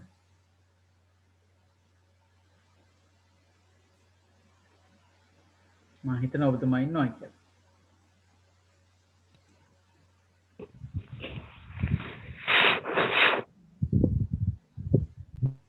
ස්කන්ධය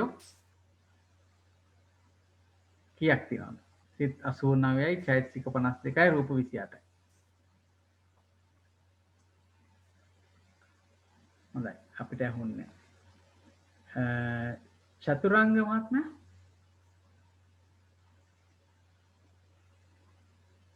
පුළුවන්ද කියන්න?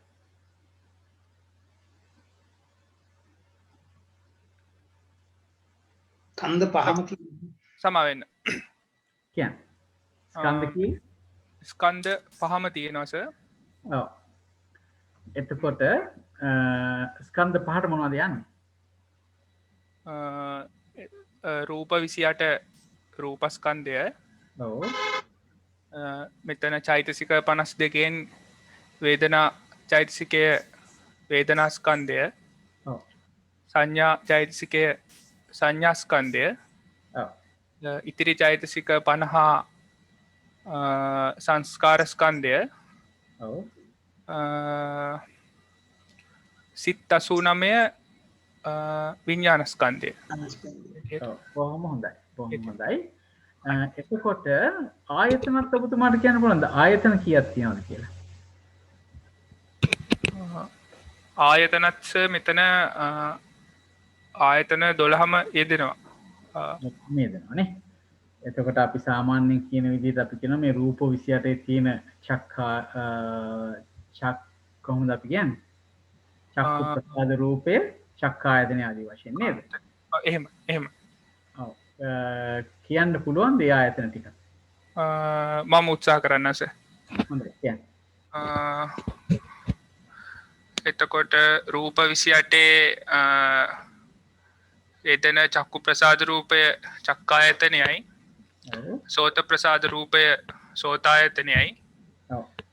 ගාන ප්‍රසාද රූපය ගානායතනයයි, ඔව්. ජීවහා ප්‍රසාද රූපය ජීවහායතනයයි, ඔව්. කාය ප්‍රසාද රූපය කායායතනයයි. ඔව්. පහක් කිව්වා. එතකොට ඔතන තියෙන වර්ණ රූපය රූපායතනයයි, ඔව්. ශබ්ද රූපය ශබ්දායතනයයි, හොඳයි. ගන්ධ රූපය ගන්ධායතනයයි, ඔව්. රස රූපය රසායතනයයි, ඔව්.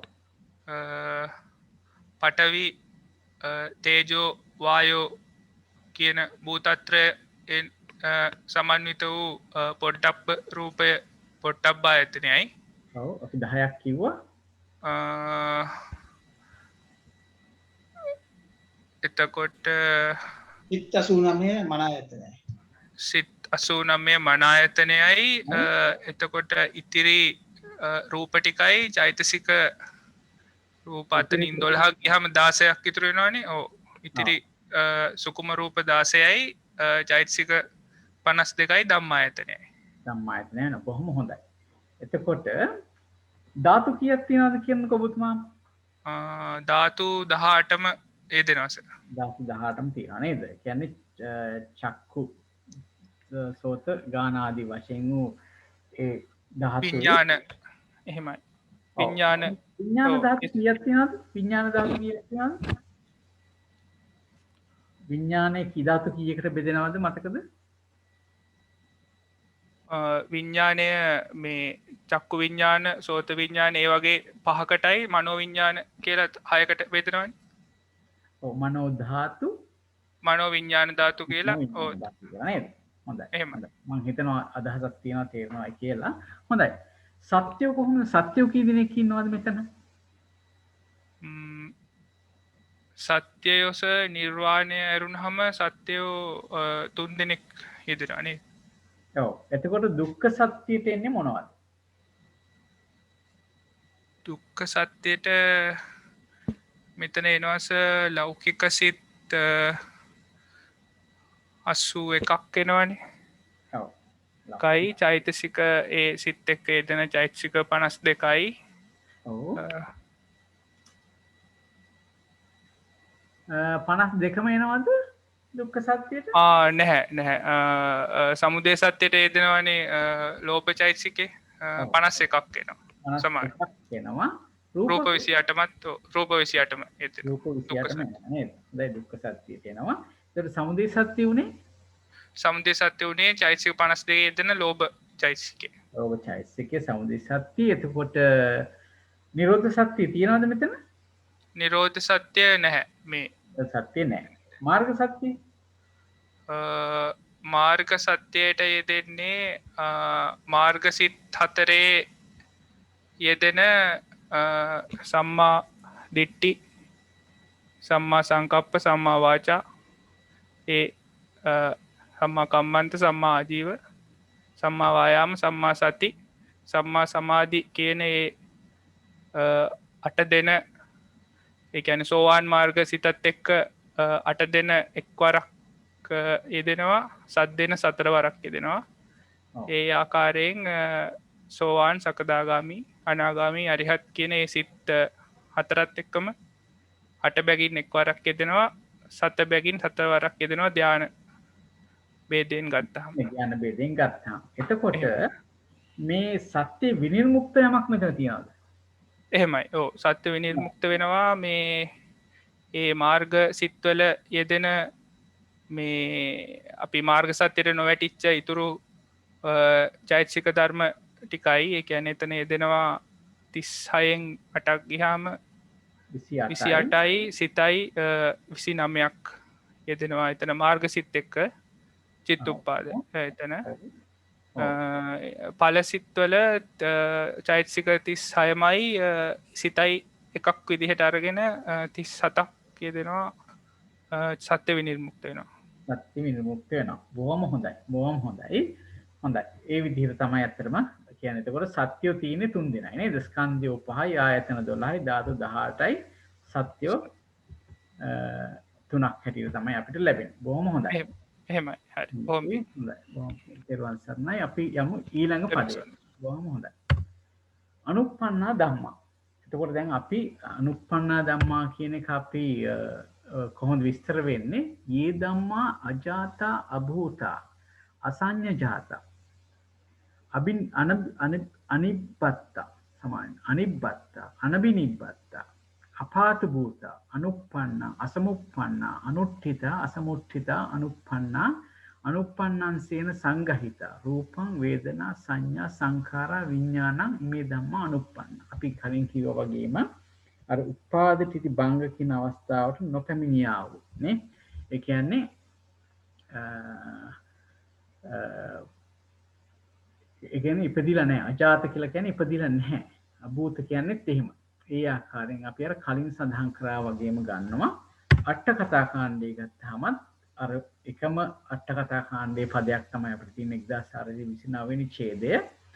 එතකොට අපි අර වගුවක් හැදුවානේ. ඒ වගුවේ තියෙන විදිහට අපි බැලුවොත් එහෙනම් මොනවද අපිට එන්නේ? අනුප්පන්න ධම්මා කියලාවේ චතුසු භූමීසු කුසලං අකුසලං තීසු භූමීසු කිරියාව්‍යාකතං යංච රූපං න කම්මස්ස කතත්තා. එහෙනම් මොනවද කියලා පොඩ්ඩක් ඔක බලමු. අනුප්පන්න ධම්මා කියලා කිව්වේ. හරි. චතුසු භූමීසු කුසලං කුසල් සිත් 21යි අකුසලං කියලා කිව්වේ අකුසල් සිත් 12යි තීසු භූමීසු කිරියාව්‍යාකතං භූමි තුනේම තියෙන ක්‍රියා සිත් 20ක්. චෛතසික ධර්ම 52යි යංච රූපං න කම්මස්ස කතත්තා. එතකොට කර්මජ නොවන රූප ජරතා අනිච්චතා ඇතිරුව 19ක් අපිට එතනදී සලකන්න වෙනවා. හොඳයි. සාමාන්‍යයෙන් අපි කර්මජ නොවන කියන තැනකට ගත්තට මේ විදිහට 17 කියලා අපි ගත්තොත් චිත්තජ රූප. හැබැයි මෙතන මේ අනුප්පන්න ධම්ම හැටියට ගන්නකොට ජරතා අනිච්චතා දෙකත් ඇතුළුව 19ක් අපි සලකනවා. මොනවද අපිට එන්නේ? යංච රූපං න කම්මස්ස කතත්තා. මෙන්න මේ කියන ටික එනවා. සුද්ධාෂ්ටකයේ ඉඳලා ජරතා අනිච්චතා දක්වා තියෙන 19 තමයි අපිට එන්නේ. එතකොට මේකේ සුකුම රූප තියෙනවා සාමාන්‍යයෙන් ගත්තොත් 10යි. නමුත් ජරතා අනිච්චතාත් එක්ක ගත්තොත් 12ක් අපිට ලැබෙනවා. එතකොට හොඳයි. අනුප්පන්නා ධම්මා කියනකොට මොනවද අපිට ලැබෙන? දැන් අපිට දැන් ධර්මතා ටික අපි ඉගෙන ගත්තානේ. කුසල් සිත් 21යි අකුසල් සිත් 12යි ක්‍රියා සිත් 20යි චෛතසික ධර්ම 52යි. එතකොට යංච රූපං න කම්මස්ස කතත්තා කියලා කිව්වේ මේ රූප අපිට සම්පූර්ණයෙන් 19ක් ලැබුණා. ඒකෙන් සුකුම රූප 10ක් ලැබුණා. නේද? හොඳයි. අපි යමු වෙමු කාටද යමු අපිට පුළුවන්ද කල්යාණි මහත්මියට පුළුවන්ද ඉදිරිපත් වෙන්න? කල්යාණි මහත්මිය ඉදිරිපත් වෙලා කියන්න පුළුවන්ද මේ ස්කන්ධයෝ කී දෙනෙක් තියෙනවද කියලා? කල්යාණ ස්කන්ධ පහක් තියෙනවා. ස්කන්ධ පහක් තියෙනවා නේද? මොනවද ඒ ස්කන්ධ පහ? ස්කන්ධයයි, වේදනා ස්කන්ධයයි, සංඥා ස්කන්ධයයි, සංකාර ස්කන්ධයයි, විඥාන ස්කන්ධයයි. විඥාන ස්කන්ධයයි නේ. ඔව්. එතකොට අපි දන්නවා මේ ස්කන්ධ පහේ රූපස්කන්ධයට මොනවද යන්නේ? රූප කීයක් යනවද? රූප එන්නේ නැහැ. චිත්තද රූප 17යි, චිත්තද රූප 15යි, ආහාරද රූප 17යි. 14යි. හැබැයි මෙතනදි මේ ජරතා අනිච්චතා කියන දෙකත් ගත යුතුයි කියලා අපි හිතනවා. අපි ඇත්තටම මේ භාවනා පොතට ගිහිලා පොඩ්ඩක් බලමු මේ ගැන. ඊට පස්සේ ආයතනය ගැන මොනවද කියන්න පුළුවන්? ආයතනය කියනද ඔබතුමීම කියන්නේ? ආයතන 7යි යෙදෙන්නේ. මොනවද සාමාන්‍යයෙන් අපිට ආයතන 12ක් ගන්නවනේ. මොනවද මෙතන අපිට හම්බ වෙන්නේ නැති ආයතන?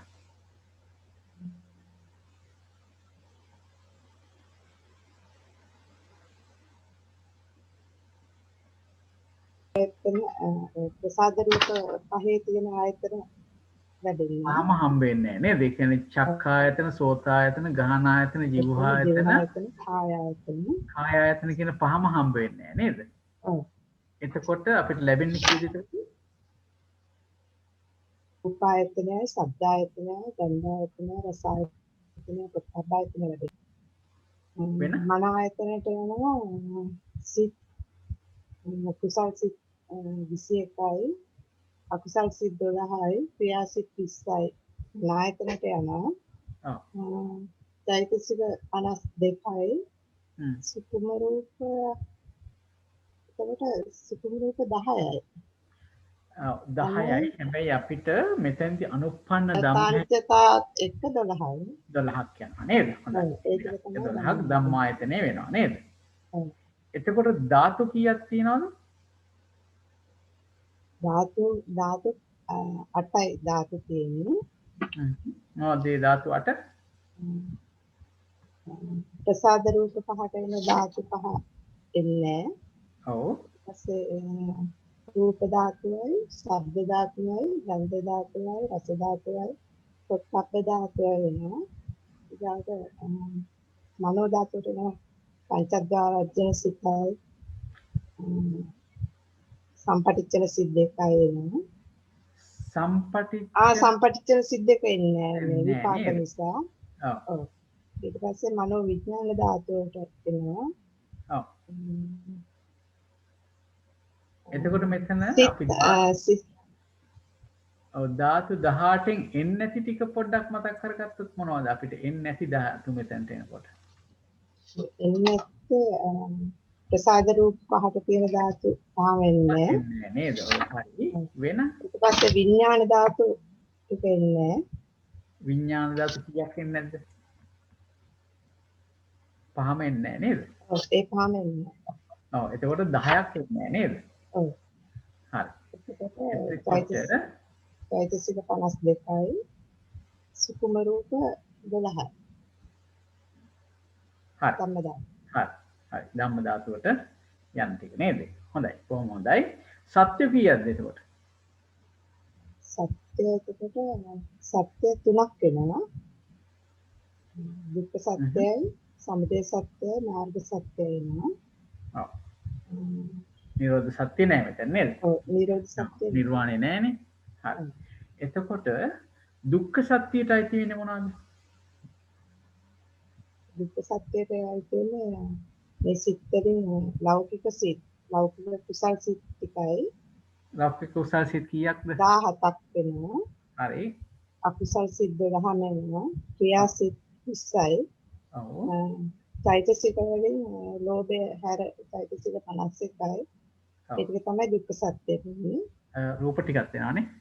ඔව් රූප ටිකක් වෙනවා. ඔව්. ඒ කියන්නේ මෙතනදී අපි 19ක් කියලා ගත්තොත් 19යි ඍතුජ රූප 19 වෙනවා නේද? ආහාරද රූප ටිකයි. ඔව්. මේ ඒ ටික දුක්ඛ සත්‍ය වෙනවා. සමුදය සත්‍ය වෙන්නේ එතකොට සමුදය සත්‍ය වෙන්නේ චෛතසික වලින් තියෙන ලෝභ චෛතසිකය.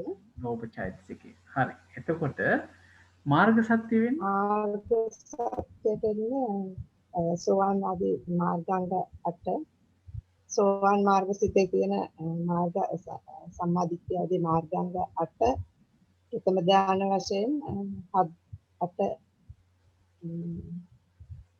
ප්‍රථම ධ්‍යාන වශයෙන් මාර්ගාංග 7 4වරක්ද සම්මා සංකප්පය හැර 8 කීවරක්ද 8 එක්වරක්ද 8 එක්වරක්ද 7 4වරක් සම්මා සංකප්ප වචිත නේද සම්මා සංකප්ප වචිත 4 වරක් ඔව් ඊට පස්සේ ඒකට ඒක මාර්ගසිත 4 මේ විදිහට ගන්න වෙනවා නේද මේ විදිහම එනවා හරි එතකොට ඒ ටික තමයි මාර්ග සත්‍ය උනේ නේද එතකොට අතිරික්ත මාර්ග චිත්ත උපාද කීයක් තියෙනවද ඒ අට අරුණාම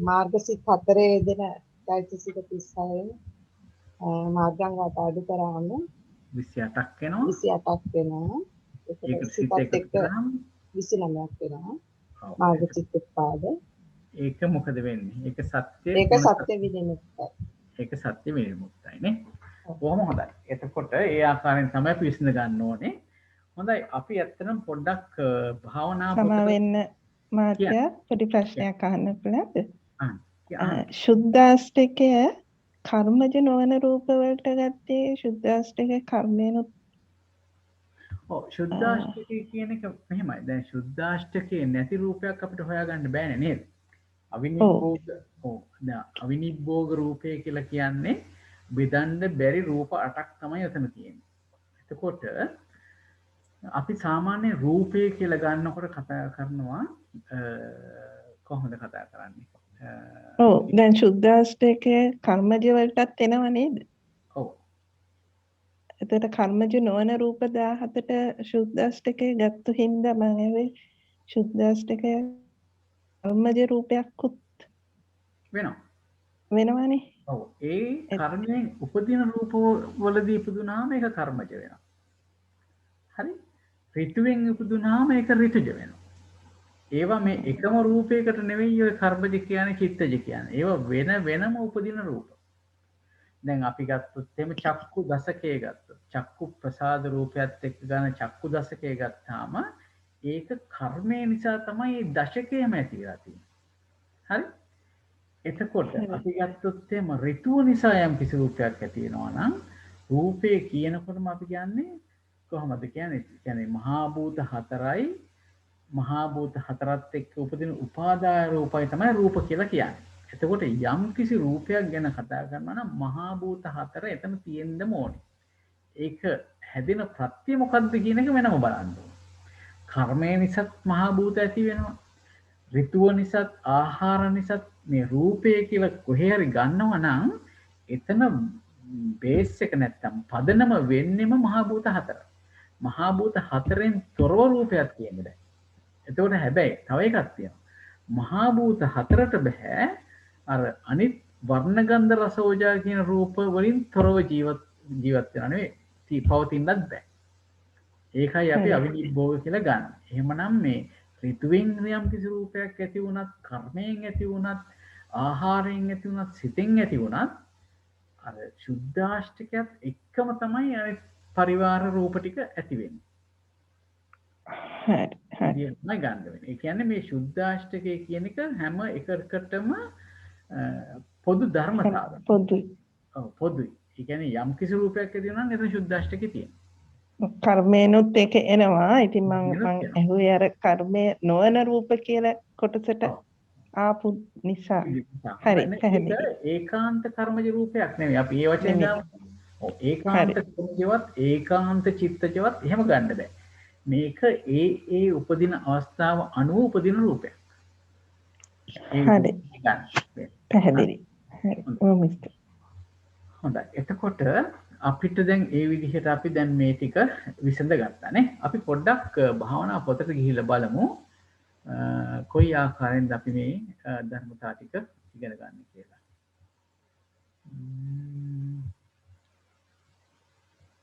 පොඩ්ඩක් ඉන්න මට ඉඳ දෙන්න.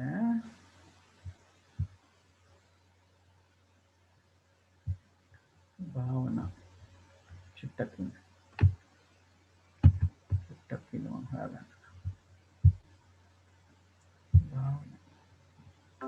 හරි. අපි හල්පෙන් ෂෙයා කරමු. ෂෙයා. නේ.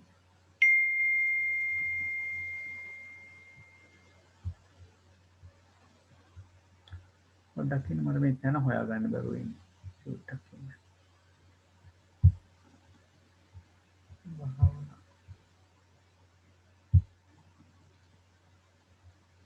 මම ෂෙයා කරන්නම්. හරි. පේනව නේද? මම හිතන්නේ පේනවා ඇති කියලා. දැන් uppannā dhamma පළවෙනි පදේ ගත්තාම අපි එතන පොඩ්ඩක් මතක් කරගමු.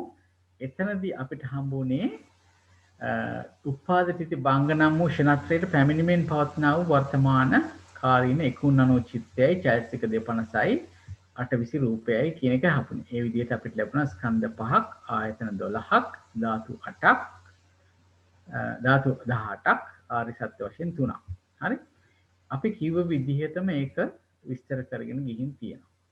මෙතන පොඩි අඩුවක් තියෙනවා මම හිතන්නේ ඒක ඔයගොල්ලන් හදාගන්න මේ 10 වෙනි ඡේදයේ 10 වෙනි ඡේදය මෙතනට එනකොට මේ ජීවහා ප්‍රසාද ජීවහා ධාතුව නම් වන්නේ කියලා නැවතිලා තියෙනවා. එතන එකතු කරගන්න කාය ප්‍රසාදය කාය ධාතුව නම් වන්නේ කියලා එකතු කරගන්න. කාය ප්‍රසාදේ කාය ධාතුව නම් වන්නේ කියලා ඒ ටික එකතු කරගන්න. ඒක තමයි එකම හදාගන්න තියෙන තැන පොතේ යම් කිසි මුද්‍රණ දෝෂයක් වෙලා තියෙනවා. ඊළඟට අපි ගත්තොත් අනුප්පන්නා ධම්මා කියනකොට අපිට මෙතන අභිධේයාර්ථ අරන් තියෙන්නේ කර්මජ නොවන රූප ටික න කම්මස්ස කතත්තා කියන රූප ටිකනේ අපිට අරගත්තේ නේද? අපි ගත්තා කුසල් සිත් ගත්තා. කුසල් සිත් 21යි අකුසල් සිත් 12යි ක්‍රියා සිත් 20යි චෛතසික 52යි චිත්තජ රූප 17යි ඍතුජ රූප 15යි ආහාරජ රූප 14යි ඊට අමතරව මෙතන ජරතා අනිච්චතා කියන රූප ටිකත් ඇතුළත් විය යුතුයි කියලා තමයි අපි හිතන්නේ. ඒකත් පොඩි සටහනක් දාගන්න. හරි? එතකොට ඒ ධර්මයෝ තමයි ලැබෙන්නේ. ඊළඟට මෙතනත් මේ රූප ගන්නකොට 14ක් නෙවෙයි එතන ජරතා අනිච්චතා කියන දෙකත් එකතු කරගන්න ඒ රූප කියන කොටසට. ඊළඟට මෙතනත් ඒක ජරතා අනිච්චත රූප එකතු කරගෙන මේ සුකුම රූප කියන තැන 10 වෙනුවට 12ක් කියලා අපිට ලැබෙනවානේ. ජරතා අනිච්චතත් එක්ක ධම්මායතනයට. ඒ ටික තමයි විශේෂයෙන් බලා ගන්න ඕනේ. ඊළඟට අපි යමු ඊළඟට මේ සුකුම රූප මේ රූප ගණයට මේ ජරතා අනිච්චතා කියන දෙක තැන් දෙකේම එකතු කරගන්න 10 නෙවෙයි 12ක් කියලා එක නිවැරදි විය යුතුයි කියලා හිතෙනවා. මෙතනත් ඒ වගේ ජරතා අනිච්චතා කියන රූප දෙකත් එකතු කරගන්න මේ දුක්ඛ සත්‍ය කියන තැනට. හොඳයි. ඊළඟට අපිට ওই විදිහට ලැබුණා නේද? කාගේ හරි වීඩියෝ එකක් ඔන් වෙලාද? මොකද වෙලා තියෙන්නේ? හරි. ඊළඟට උපාදිනෝ ධම්මා. අපි නැවතත් යමු අපේ ස්ලයිඩ් එකට.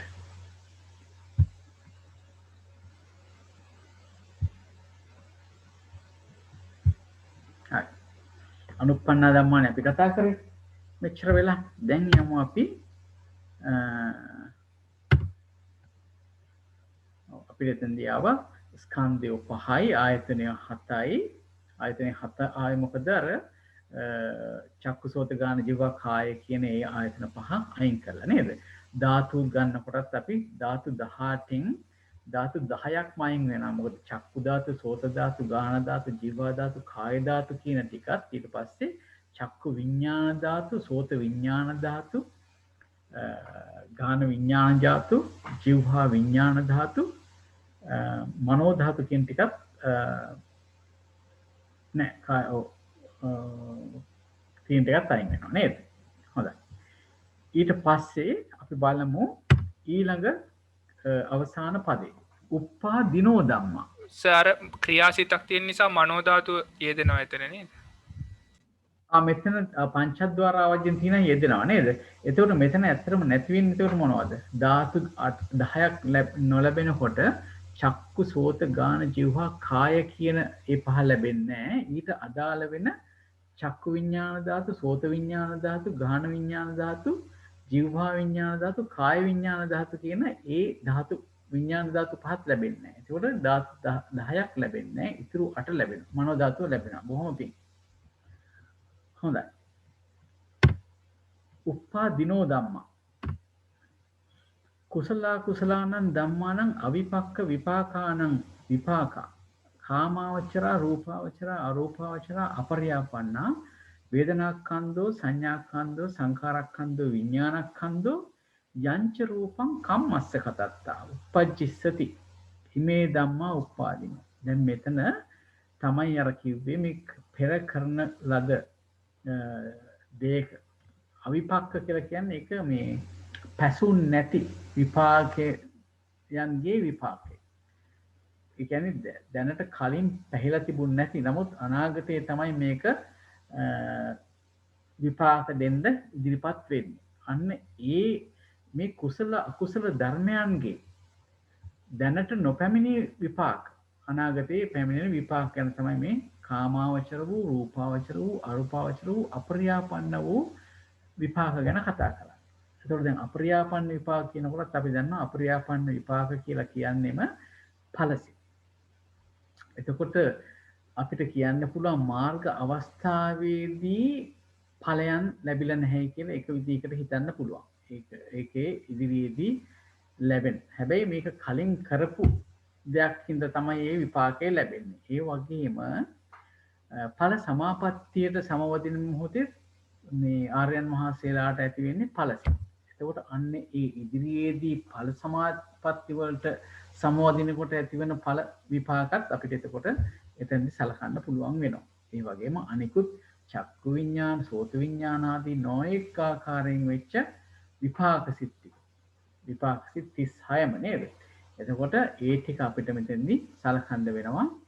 කාමාවචර, රූපාවචර, අරූපාවචර, අපරියාපන්න විපාක හැටියට ඉදිරියේදී මතු හටගන්න ඒ පරමාර්ථ ධර්ම. ඒ වගේම කර්මජ රූප යම් කිසි කර්මයක් කරපු නිසා අනාගතයේදී ඇති වෙන්න පුළුවන් කර්මජ රූප මෙතනට එකතු කරගෙන තියෙනවා. මේක වෙනසක් නැහැ. එතකොට උප්පාදිනෝ ධම්මා කියන තැනත් අපිට මෙන්න මේ ටික තමයි අර වගුවේ ලැබුණේ. මොනවද? චතුසු භූමිසු විපාකෝ යංච රූපං කම්මස්ස කතත්තා. මේ භූමි හතරම තියෙන විපාක කාමාවචර, රූපාවචර, අරූපාවචර, අපරියාපන්න කියන මේ විපාක හතරයි. ඒ කියන්නේ භූමි හතරේ විපාක ටිකයි විපාක චිත්තුප්පාදයි යම් කිසි කර්මජ රූපයක් වේද. කර්මයෙන් කම්ම සමුත්ථාන රූපයක් වේද. ඒ ටික තමයි එතකොට උප්පාදිනෝ ධම්මා කියලා කිව්වේ. එතකොට මොනවද දෙන්නේ? විපාක 30 විපාක සිත් 36යි, චෛතසික ධර්ම 38යි, කර්මජ රූප 20යි. හොඳයි. ඒ ටික ගත්තොත් යංච රූපං කම්මස්ස කතත්තා කියනකොට අපිට මෙන්න මේ ටික එනවා. එතනිමුත් ගත්තාම කම්මස්ස කතත්තා කියනකොට අපිට ඒ රූප 20ක් ආවා. අපි කලින් සාකච්ඡා කරා ඒ ටික. ඊට පස්සේ එතන සුකුම රූප 10ක් අපිට ලැබුණා. වෙන වශයෙන් අපි වෙන් කරලා ගත්තානේ සුකුම රූප 10ක් මේ ASCII තියෙන නේද? ආපෝ ධාතුව, එතකොට ආහාර රූපය, ඉත්ති භාව රූප, පුරිස භාව රූප, ජීවිතේන්ද්‍රිය රූප ආදී වශයෙන් වෙන් කරලා ගත්තාම අපිට රූප 10ක් ලැබුණා. එතකොට දැන් මෙතන කොච්චරක් ස්කන්ධ තියෙනවද? කොච්චරක් ආයතන තියෙනවද? ධාතු කොච්චරක් තියෙනවද කියන එක අපිට දැන් හොයාගන්න ඕනේ. සමරකෝන් නමින් ඉන්න අපේ කල්යාණ මිත්‍රයාට පුළුවන්ද මේ ගැන පැහැදිලි කිරීමක් කරන්න? ස්කන්ධ පිළිබඳව, ආයතන පිළිබඳව ආදී පුළුවන්ද? ඉදිරිපත් වෙලා කියන්න බලන්න.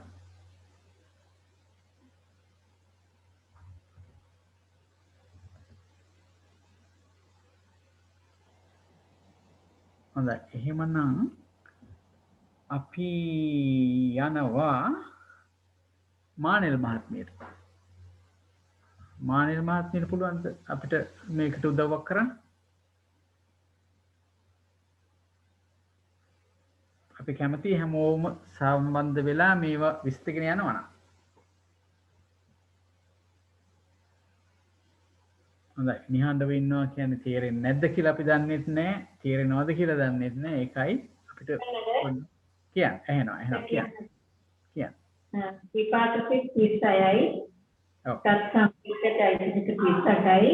කර්මජ රූප 20යි. හරි. එතකොට ස්කන්ධ කොහොමද ඒකේ? ස්කන්ධ කියන්නේ ස්කන්ධ 5යි. ඔව්.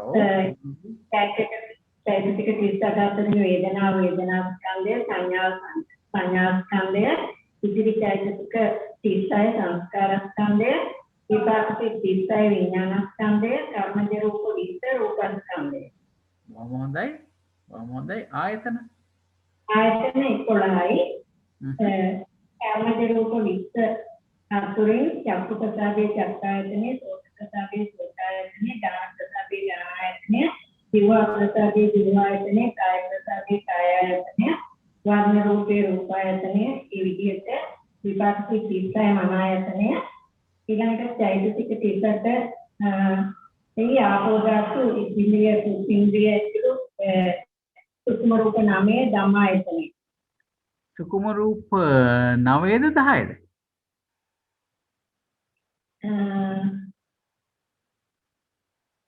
ආපෝ ධාතු ඉන්ද්‍රිය පුරුෂේන්ද්‍රිය හදේ රූප ජීවිත රූපය ආහාර රූපය පරිච්ඡේද රූපය උපචේ රූපය සංස්කෘති රූප රූපයන සුකුම රූප 9 කියලා මම ගියා සමායතන. ආපෝ ධාතු ගත්තද? ගත්තා. කියන්න බන්න තමයි මගේ අංකේ වැරදිද? තමන්නේ කියන්න බන්න. භාවනා පොතේ තියෙන සුකුම රූප 9ක් කියලා. එහෙනම් හරි. මටයි වැරදිලා තියෙන්නේ. හරි. සුකුම රූප 9ක් කියලා නේද? හරි. අපි ඒක පොඩ්ඩක් වෙනස් කරමු. සුකුම රූප 9ක් කියන එක පොඩ්ඩක් ඉන්න බලන්න අපි සුකුම රූප 9ක් තමයි වෙන්න ඕනේ නේද? ආපෝ ධාතුව තියෙනවා, ආකාශ ධාතුව තියෙනවා නේද? ආකාශ රූපය ඊට පස්සේ ඉත්ති රූප, පුරුෂ රූප, ජීවිතින් රූපේ, හදේවත් රූපේ, ආකාශ රූපේ, උපචේ රූපේ සංසිඳ 9යි නේද? හොඳයි 9යි. හරි අපි මේක වෙනස් කරගමු. ඉන්න මම ඒක වෙනස් කරලා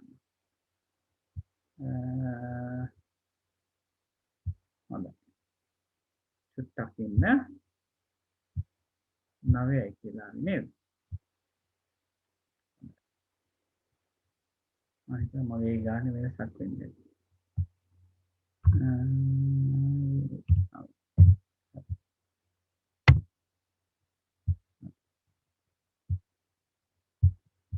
හොඳයි. මගේ ස්ක්‍රීන් එක පේනවද දැන් නැද්ද? මගේ ස්ක්‍රීන් එක පේනවද? පේන්නේ නේද? හොඳයි මම ෂෙයා කරන්නම්.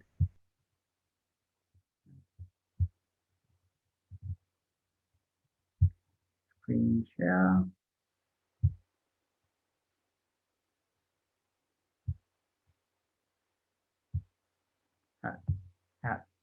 හොඳයි. ඊට පස්සේ මොකක්ද කී සුකුම රූප 9ක් බව තියෙනවා කියනයි කිව්වේ. 9ක් නෙවෙයි. සුකුම රූප 9ක් නේද? හොඳයි. මයික් එක වෙනස් කරා අනිත් එක වෙනස් කරේ නෑ අතටම. මේක 10ක් කියලා තියෙන මයික් එකත් පස්සේ වෙනස් කරන්නම්. ඔව් එතකොට හොඳයි. ඒ ටික කියන්නේ මොන ආයතනෙට? ධම්මායතනෙට. හොඳයි. එතකොට ආයතනෙ ඔක්කොම කීයයි කියලාද කිව්වේ? ආයතන 11යි. එතකොට නැති ආයතනෙ මොකද්ද මෙතන? ශබ්ද ආයතන. ඔව්. ශබ්ද ආයතනෙ තමයි නැති නේද? හොඳයි. එතකොට ධාතු කොහොමද? ධාතු කීයක් තියෙනවද? ධාතු 17යි. එතකොට එතනත් නැති ධාතුව මොකද්ද?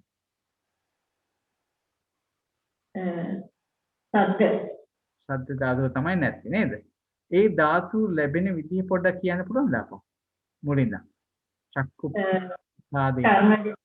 චක්කු විඥාන මෙහෙමයි කර්මජ රූප 20 අතුරින් චක්කු ප්‍රසාදේ චක්කු ධාතුව, සෝත ප්‍රසාදේ සෝත ධාතුව, ගාන ප්‍රසාදේ ගාන ධාතුව, ජීව ප්‍රසාදේ ජීව ධාතුව, කාය ප්‍රසාදේ කාය ධාතුව, වර්ණ රූපේ රූප ධාතුව, ගන්ධ රූපේ ගන්ධ ධාතුව, රස රූපේ රස ධාතුව, පඨවි තේජෝ වායෝ භූතත්‍රය සංඛ්‍යාත ස්පර්ශ රූපේ පොට්ටබ්බ ධාතුව, චක්කු විඥාන සිද්දක චක්කු විඥාන ධාතුව, සෝත විඥාන දෙක සෝත විඥාන ධාතුව, ගාන විඥාන දෙක ගාන විඥාන ධාතුව, ජීවා විඥාන දෙක ජීවා විඥාන ධාතුව, කාය විඥාන දෙක කාය විඥාන ධාතුව, සම්පටිච්ඡන සිද්දක මනෝ විඥාන මනෝ ධාතුව, ඉතිරි 24 මනෝ විඥාන ධාතුව විපාක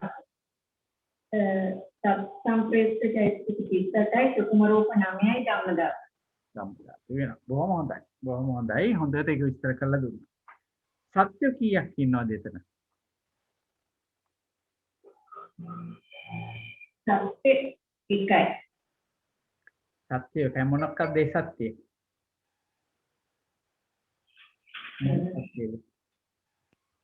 මොන සත්‍යද තියෙන්නේ?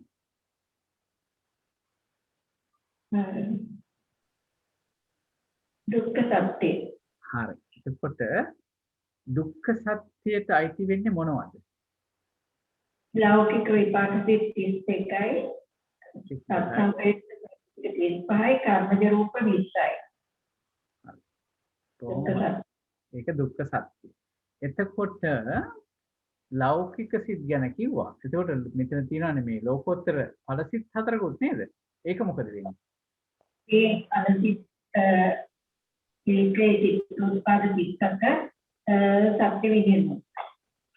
ඔව් ඒ චිත්තෝත්පාද ඵල චිත්තෝත්පාද 37 සත්‍ය විනිර්මුක්ත නේද? හොඳයි. බොහොම හොඳයි. ඔබතුමීම කියන්නකෝ බලන්න මේ ත්‍රිකේ නිප්පදේශ ත්‍රිකයක්ද සප්පදේශ ත්‍රිකයක්ද?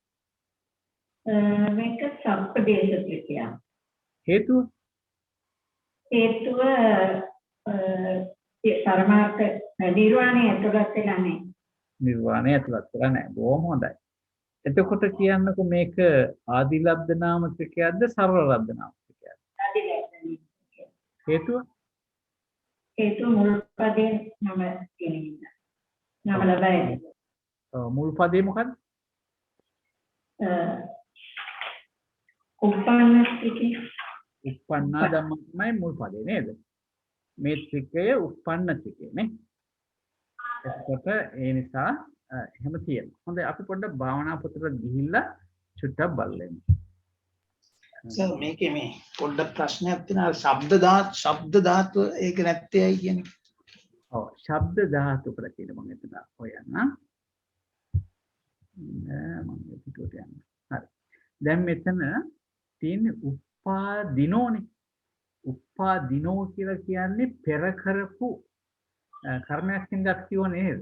එතකොට ශබ්දය කියන එක හටගන්න ප්‍රත්‍ය දෙකයි තියෙන්නේ. එකක් තමයි සිතින් උපදවන්න පුළුවන් ශබ්දය. ඒ කියන්නේ දැන් සිත තියෙන සවිඥානික සත්‍යයකට පුළුවන් කතා කරනවා හරි නැත්නම් යම් සිතිවිල්ලකින් ශබ්දයක් නිපදවන්න. හරි? ඊට අමතරව ඍතුවෙන් පුළුවන් ශබ්ද නිපදවන්න. දැන් අපි කෝපයක් බිමට වැටෙනවා කියලා හිතන්න. එතකොට ඒක ඍතුවෙන් උපදින ශබ්දයක්. හරි? අපි ඍතුව කියනකොට හැම වෙලාවෙම මේ ගන්නෙ නැහැ අනිත් මේ ප්‍රශ්නෙම කියන එක. නමුත් ඒවා ඍතුවෙන් උපදින හැටි තමයි අපි ගන්න. හරි? එතකොට කර්ම ප්‍රත්‍ය හෝ ආහාර ප්‍රත්‍ය කියන එක මේ ශබ්ද රූපේ ඇති කරන්න යෙදෙන්නේ නැහැ. එතකොට කර්ම ප්‍රත්‍යයෙන් ශබ්දයක් ඇති වෙන්නේ. ඒ වගේම මේ ආහාර ප්‍රත්‍යයෙන් ඇති වෙන්නේ නැහැ. ඇති වෙනවා නම් ශබ්දයක් ඇති වෙන්නේ එක්කෝ සිත නිසා, එහෙම නැත්නම් ඍතුව නිසා. දැන් අපි හිතමු ගහක අත්තක් කඩා වැටෙනවායි කියලා. ඒ ගහක අත්තක් කඩා වැටෙන්නේ ඍතුව හින්දා. ඒ ආකාරයෙන් තමයි අපි ශබ්ද රූපේ කොයි විදියටද හටගන්නේ කියන එක විස්තර කරන්නේ. ඒ නිසා තමයි කර්මයෙන් මෙතන ශබ්ද රූපයක් ඇති වෙන්නේ නැහැ කියන එක අපි ගන්න. ඒක පැහැදිලිද? පැහැදිලි. හොඳයි. එහෙමනම් අපි පොඩ්ඩක් ගිහිල්ලා ෂෙයා කරමු භාවනා පොත. හොඳයි. උප්පාදිනෝ ධම්මා. උප්පාදිනෝ ධම්මා කියන තුන්වෙනි පදයේ අභිධේයාර්ථය තියෙන විපාක 36යි සංප්‍රයුක්ත චෛතසික 38යි කර්මජ රූප 20යි. ඒව ස්කන්ධ වශයෙන් අපි කිව්ව විදිහටම 5යි ආයතන වශයෙන් 11යි. එතන 11 වුණේ ශබ්ද රූපේ නැති නිසා. හරි? ඒක ධාතු වශයෙන් 2යි. නෑ මේ මොකද මම බලන්න පොඩ්ඩක් ඉන්න. පැතුණාත් යන.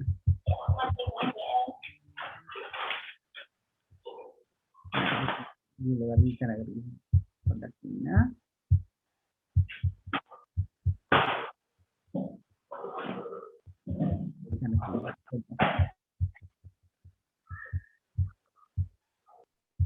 උප්පන්න ත්‍රිකේ බලමු උපාදීන කියන කොටස ගොඩක් බලමු.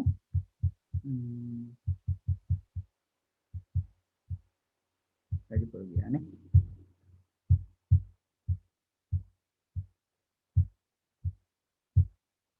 හරි. උපාදීනෝ ධම්ම. එතකොට මෙතන එනවා ස්කන්ධ වශයෙන් පස්ව දැරුමුණා කර්මජ රූප චෛතසික විපාක ස්කන්ධ වශයෙන් මෙම ආයතන වශයෙන් 11 දැරුමුණා. එතකොට විභාජනය වුණා මන ආයතනය අතරින් ගත්තා සිත් ටික ඊට පස්සේ සුකුම රූප 9 සමාන රූප සුකුම රූප 9 ධම්මායතනෙ වුණා නේද? ඊට පස්සේ ධාතු වශයෙන් 17ක් ආව ඒක හරි. ඊට පස්සේ ඒකත් ආර්ය සත්‍ය වශයෙන් හරි. මේ විදිහට ආර්ය සත්‍ය වශයෙන් එක්වැදෑරුම් වෙනවා කියලා කියනවා. ලෝකෝත්තර ඵලචිත්පෝධ සත්‍තිස සත්‍ය විනිර්මුක්ත නම් වෙනවා කියලා සඳහන් වෙනවා. හොඳයි. අපි බැලුව සහයි. හොඳයි. ඒ ටික තමයි අපිට විශේෂයෙන්ම කියන්න තියෙන මම හිතන්නේ වෙන සඳහන් කරන්න දෙයක් නැහැ. මේක සප්පදේශ වෙන්නේ එතකොට නිර්වාණ ධාතුව කියන එක මේ ත්‍රිකේට අයිති වෙන්නේ නැති හින්දා. මේ පිළිබඳව මොන හරි ප්‍රශ්න තියෙනවද කාට හරි? මේ තිජ රූප කියලා කියන්නේ මොනවද? තිජ රූප. තිජ රූප කියලා කියන්නේ දැන් අපිට රූප ඇති වෙන විදි කීයක් තියෙනවද? 4ක් තියෙනවනේ. එතකොට දැන් මුලින්ම සත්‍යය ඇති වෙනකොට අපි කිව්වොත් එහෙම ගබ්බසේයක සත්‍යයක් ගත්තොත් මුලින්ම ඇති වෙන්නේ කර්මජ රූප. නේද? කියන්නේ ප්‍රතිසන්දික්ෂණයේදීම ඇති වෙනවා කර්මජ රූප. ඊට පස්සේ ඒ කර්මජ රූප වල ත්‍ිතිය අවස්ථාව වෙනකොට ඒ තේජෝ ධාතුව නිසා හටගන්නවා ඍතුජ රූප. එතකොට ඔන්න ඍතුජ කලාප පහළ වෙන්න පටන් ගන්නවා. එතකොට එතන රූප දෙකක් පහළ වෙනවා. ඊට පස්සේ මවගෙන් ලැබෙන ආහාරයෙන් ආහාරජ රූපත් පහළ වෙනවා. එතකොට රූප තුනක් පහළ වෙනවා. එතකොට මං හිතන්නේ මට මතක හැටියට ඒක තමයි තිජ රූප කියන්නේ. ඒ කියන්නේ කර්ම මුලින්ම ඇති වෙන අවස්ථාව. කර්මජ රූප ඊට පස්සේ ඍතුජ රූප ආහාරජ රූප කියන අවස්ථාව තමයි තිජ රූප කියන්නේ. මංගල මහත්මයා ඒක නිවැරදිද? මතකයෙන් තිජ කිව්වොත් 3යි. එතකොට ප්‍රත්‍ය 3කින් ඇති වෙන රූප. එහෙමනම් මුළු ප්‍රත්‍ය 4ෙන් මොකක්ද අයින් කරන්නේ? අයින් වෙන්නේ කර්මය. එතකොට ඉතුරු ප්‍රත්‍ය 3ෙන් ඇති වෙනවා තිජ රූප කියලා ගන්නවා. මෙතන එහෙම ගන්න නමුත් අර මේ ප්‍රතිසන්දි අවස්ථාවේ ඉඳලා ගන්නකොට ගන්න තිජ රූප කියන එක ඒක තිජ කියන්නේ 3ක් නිසා එතනදි ගන්නකොට වෙනම 3ක් ගන්නවා නේද? ඒ අවස්ථාව අනුවයි ගන්න. අවස්ථාව අනුව බලන්න. අවස්ථාව අනුව ගන්න වෙන්නේ. මෙතනද තිජ රූප කියලා තිබ්බේ. මේ මේ ප්‍රශ්නය මහත්මයා මෙතන මේකේ යටතේ තියෙන තිජ රූප කියලා. පද විවරණේ තියෙන්නේ. පද විවරණේ නේද? හරි හරි. පද විවරණේ ගන්නකොට ඒ විදිය තමයි ගන්නවා ඇත්තේ මෙතන තිජ කියලා කියන්නේ තුන් විදිහකට උත්පාදනය වෙච්ච තුන් විදිහකට ඉපදිච්ච කියන අර්ථයෙන් තමයි තිජ කියලා ගන්න. බොහොම පිං. තුනක් උප්පන්න තුනක් ඇටියට තමයි එතන ගන්න. හොඳයි. එතන ඒ තුන තියෙනවා. චිත්තද ඍතුජ ආහාරද කියලා තියෙනවා එතන. තිජ රූප. තවත් පල්ලෙහා තියෙන්නේ. මෙතනද තිජ රූප කියන එකද? ඊටත් පහල එකේ තියෙනවා ජයන්ත මහත්මයා. අද විවරණේ තියෙනස. මෙතන තිජ රූප කියන චිත්තජ ඍතුජ ආහාරජ රූප කියලා. මෙතන තිජ රූප කියලා කියන්නේ ඒකයි. නමුත් දැන් එක තැන් වල තිජ රූප කියන එක එනවා. දැන් ගබ්බසේජික සත්‍යයේ ප්‍රතිසන්දී ඉඳලා ගන්නකොට තිජ රූප කියන එක මීට වඩා වෙනස්. එතනත් රූප තුනක් තමයි. නමුත් ඒක මොන ප්‍රත්‍යෙන්ද ඇති වෙලා තියෙන්නේ කියන එක ඒ අවස්ථාව අනුව හිතා ගන්න ඕනේ. මෙතන තිජ රූප කියන්නේ මේ චිත්තජ ඍතුජ ආහාරජ කියන රූප. 22 නම්බරෙත් තියෙනවා. 22 නම්බරේ තිජ රූප 14 කියලා තියෙනවා. 22 අංකේ 22 නේ. බලන්න. අනුප්පන්න ධම්ම. අනුප්පන්න ධම්මයිකේ නම්බර 22 තියෙනවා තිජ රූප 14 කියලා. අනුප්පන්න ධම්ම.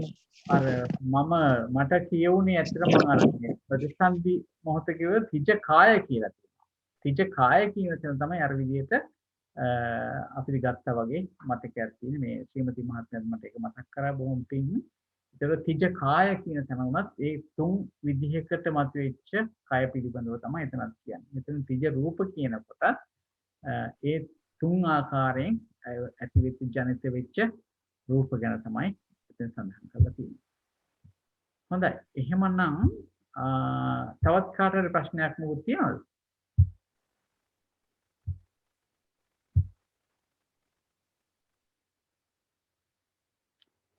හොඳයි.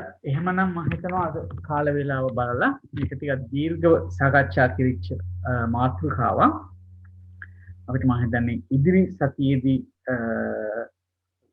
මම හිතනවා ටික දෙකක් කිරීමට අපිට කාල වේලාව ප්‍රමාණවත් වෙයි කියලා.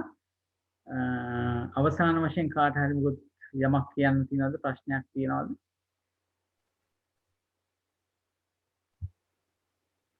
හොඳයි. එහෙමනම් අපි මේ පොඩි ප්‍රශ්නමයි. මේ හැම ත්‍රිකයකටම අවසානයේ පොදු කරුණු 8ක් තියෙනවා මේ භාවනා විදර්ශනාවක් හැටියට මේක ගන්නවා කියලා. ඔව්. කියන්නේ ඒ ටික සාකච්ඡාවට නොගන්නේ ඇයි කියන එකයි ඊළඟට මේක විදර්ශනාවක් හැටියට අපි ඒක වඩන්නේ ඒ ටික මේක කොහොම මතක තියාගෙන මේ නිසා මේ ස්කන්ධ ධාතු ආයතන යන පරමාර්ථ ධර්මියෝ අනිත්‍යයි දුක්ඛයි අනාත්මයි කියලා මෙනෙහි කිරීමද කරන්න වෙන්නේ භාවනාවක් හැටියට. මේ පොතේ දැන් මේ භාවනා පොත කියලා මම කියන්නේ අභිධර්ම භාවනා කියන්නේ. එතකොට ඔව් මේකේ පරමාර්ථයත් ඒක තමයි. දැන් අපිට මේ ධර්මයේ ඉගෙන ගන්න තියෙන ක්‍රම කියලා මොනවද කියලා කොයි විදිහටද මේක අවබෝධ කරගන්න ධර්ම අවබෝධය ලබන්නේ කියන කොටත් කියනවනේ අපිට ස්කන්ධ වශයෙන් විදර්ශනාවක් හැටියට. අන්න ඒක තමයි. විදර්ශනාවක් විදිහට ධාතු වශයෙන් බලන්න කියනවා, ආයතන වශයෙන් බලන්න කියනවා, ධාතුසෝ පච්චවෙක්කති කියලා ඒ විදිහට කියනවනේ.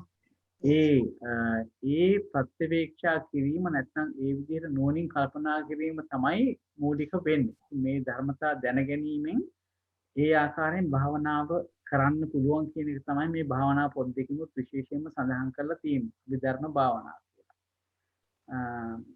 ඒක හරි ඔබතුමා හිතුව විදිහ හරි ඒක භාවනාවක්ම තමයි. ඇත්තටම දැන් අපි මේ කරන දේ වුණත් බලන්නකෝ අපි දැන් මේ රූප 28ක් ගැන කතා කරනවා, ධාතු 18ක් ගැන කතා කරනවා, ආයතන 12ක්, ස්කන්ධ 5ක් ඔය විදිහට කතා කරනකොට මේ අපි පරමාර්ථ ධර්ම තමයි මේ මනසින් අසුරු කරමින් යනකොට අපිට හරියට මේක මේ මැප් එකක් වගේ ඇඟට දැනෙන තත්ත්වයක් තියෙනවා. මේක නිතරම පරිහරණය කරනකොට මේ මානසිකාරයම වටිනවා. ඊට අමතරව ඔය කියන ආකාරයට මේක නැවත නැවතත් සිහි කරන්න පුළුවන්කමක් තියෙනවා. අනිත්‍ය වශයෙන්, දුක්ඛ වශයෙන්, අනාත්ම වශයෙන් ඒ ආකාරයෙන් මෙහෙම කිරීමේ හැකියාවක් තියෙනවා. ඒක තමයි මෙතන භාවනාව කියලා සඳහන් කරලා තියෙන්නේ. දරුවන් සරණයි චූටි දෙයක් එකතු කරන්න ගියන්ත මහත්තයා. ඒ ඔබතුමා කියපු ටික වගේම ඔය අතිපූජනීය නාවනේ ලොකු ස්වාමීන් වහන්සේගේ දේශනාවේ විලාශයක් හේතුව දැන් ඔය කුසල ධම්මා අකුසලස ධම්මස්ස ආරම්මන පච්චේන පච්චේ කියලා ආරම්මණයක් වෙන්න පුළුවන්. ඒ වගේ දෙයක් නොවෙන්න තමයි ඔය ත්‍රිලක්ෂණයට හරවන්න කියන්නේ කුසල් කරාම. දැන් ඔය මේ උන්වහන්සේගේ සිල් දීමේදී පවා අපි පූජා කරපු පූජා භාණ්ඩ සියල්ලත් පරිහරණය කරන කය ආදී සියල්ලත් කියලා ඔක්කොම ත්‍රිලක්ෂණයට හරවනවා. ඒකෙන් කරන්නේ අර මම කුසලයක් කළා කියලා එන මානේ වගේ දේවල් දුරු වීමේ අදහසකුත් ඇතුව තමයි ස්වාමීන් වහන්සේගේ ඔතන විතරක් නෙමෙයි හුඟක් දේශනාවල මම අහලා තියෙන්නේ ඒ විදිහට තමයි. තෙරුවන් සරණයි. හොඳයි බොහොම පිං ශ්‍රීමති මහත්මිය. එහෙනම් අපි අද දවසේ වැඩසටහන නිමා කරමු.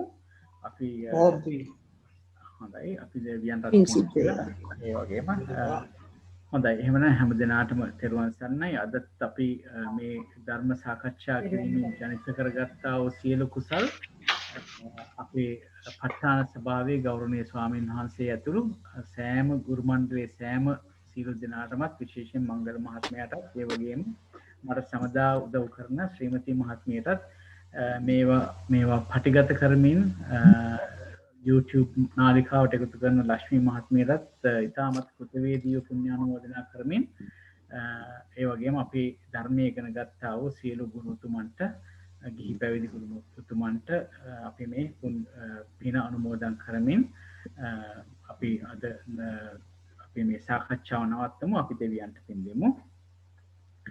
ආකාසත්තා ච බුම්මට්ටා දේවා නාග මහිද්దికා පුඤ්ඤන්තං අනුමෝදිත්වා චිරං රක්ඛන්තු ශාසනං චිරං රක්ඛන්තු දේශනං චිරං රක්ඛන්තු ත්වං සදා ඉදම්මේ ඥාතිනං හෝතු සුඛිතා හොන්තු ඥාතයෝ ඉදම්මේ ඥාතිනං හෝතු සුඛිතා හොන්තු ඥාතයෝ ඉදම්මේ ඥාතිනං හෝතු සුඛිතා හොන්තු ඥාතයෝ මිනා පුඤ්ඤ කම්මේන මේ බාල සමාගමෝ සතං සමාගමෝ හෝතු යාව නිබ්බාන පත්තියා ඉදම්මේ පුඤ්ඤ කම්මං ආසවක්ඛයා වහං හෝතු මේ පුඤ්ඤ කම්මං ආසවක්ඛයා වහං හෝතු ඉදම්මේ පුඤ්ඤ කම්මං ආසවක්ඛයා වහං හෝතු සම්පතිපා අම්චතු සාදු සාදු සාදු. හොඳයි එහෙනම් හැම දිනාටම තෙරුවන් සරණයි. තෙරුවන් සරණයි සර්. තෙරුවන් සරණයි සර්. තෙරුවන් සරණයි. තෙරුවන් සරණයි. තෙරුවන් සරණයි.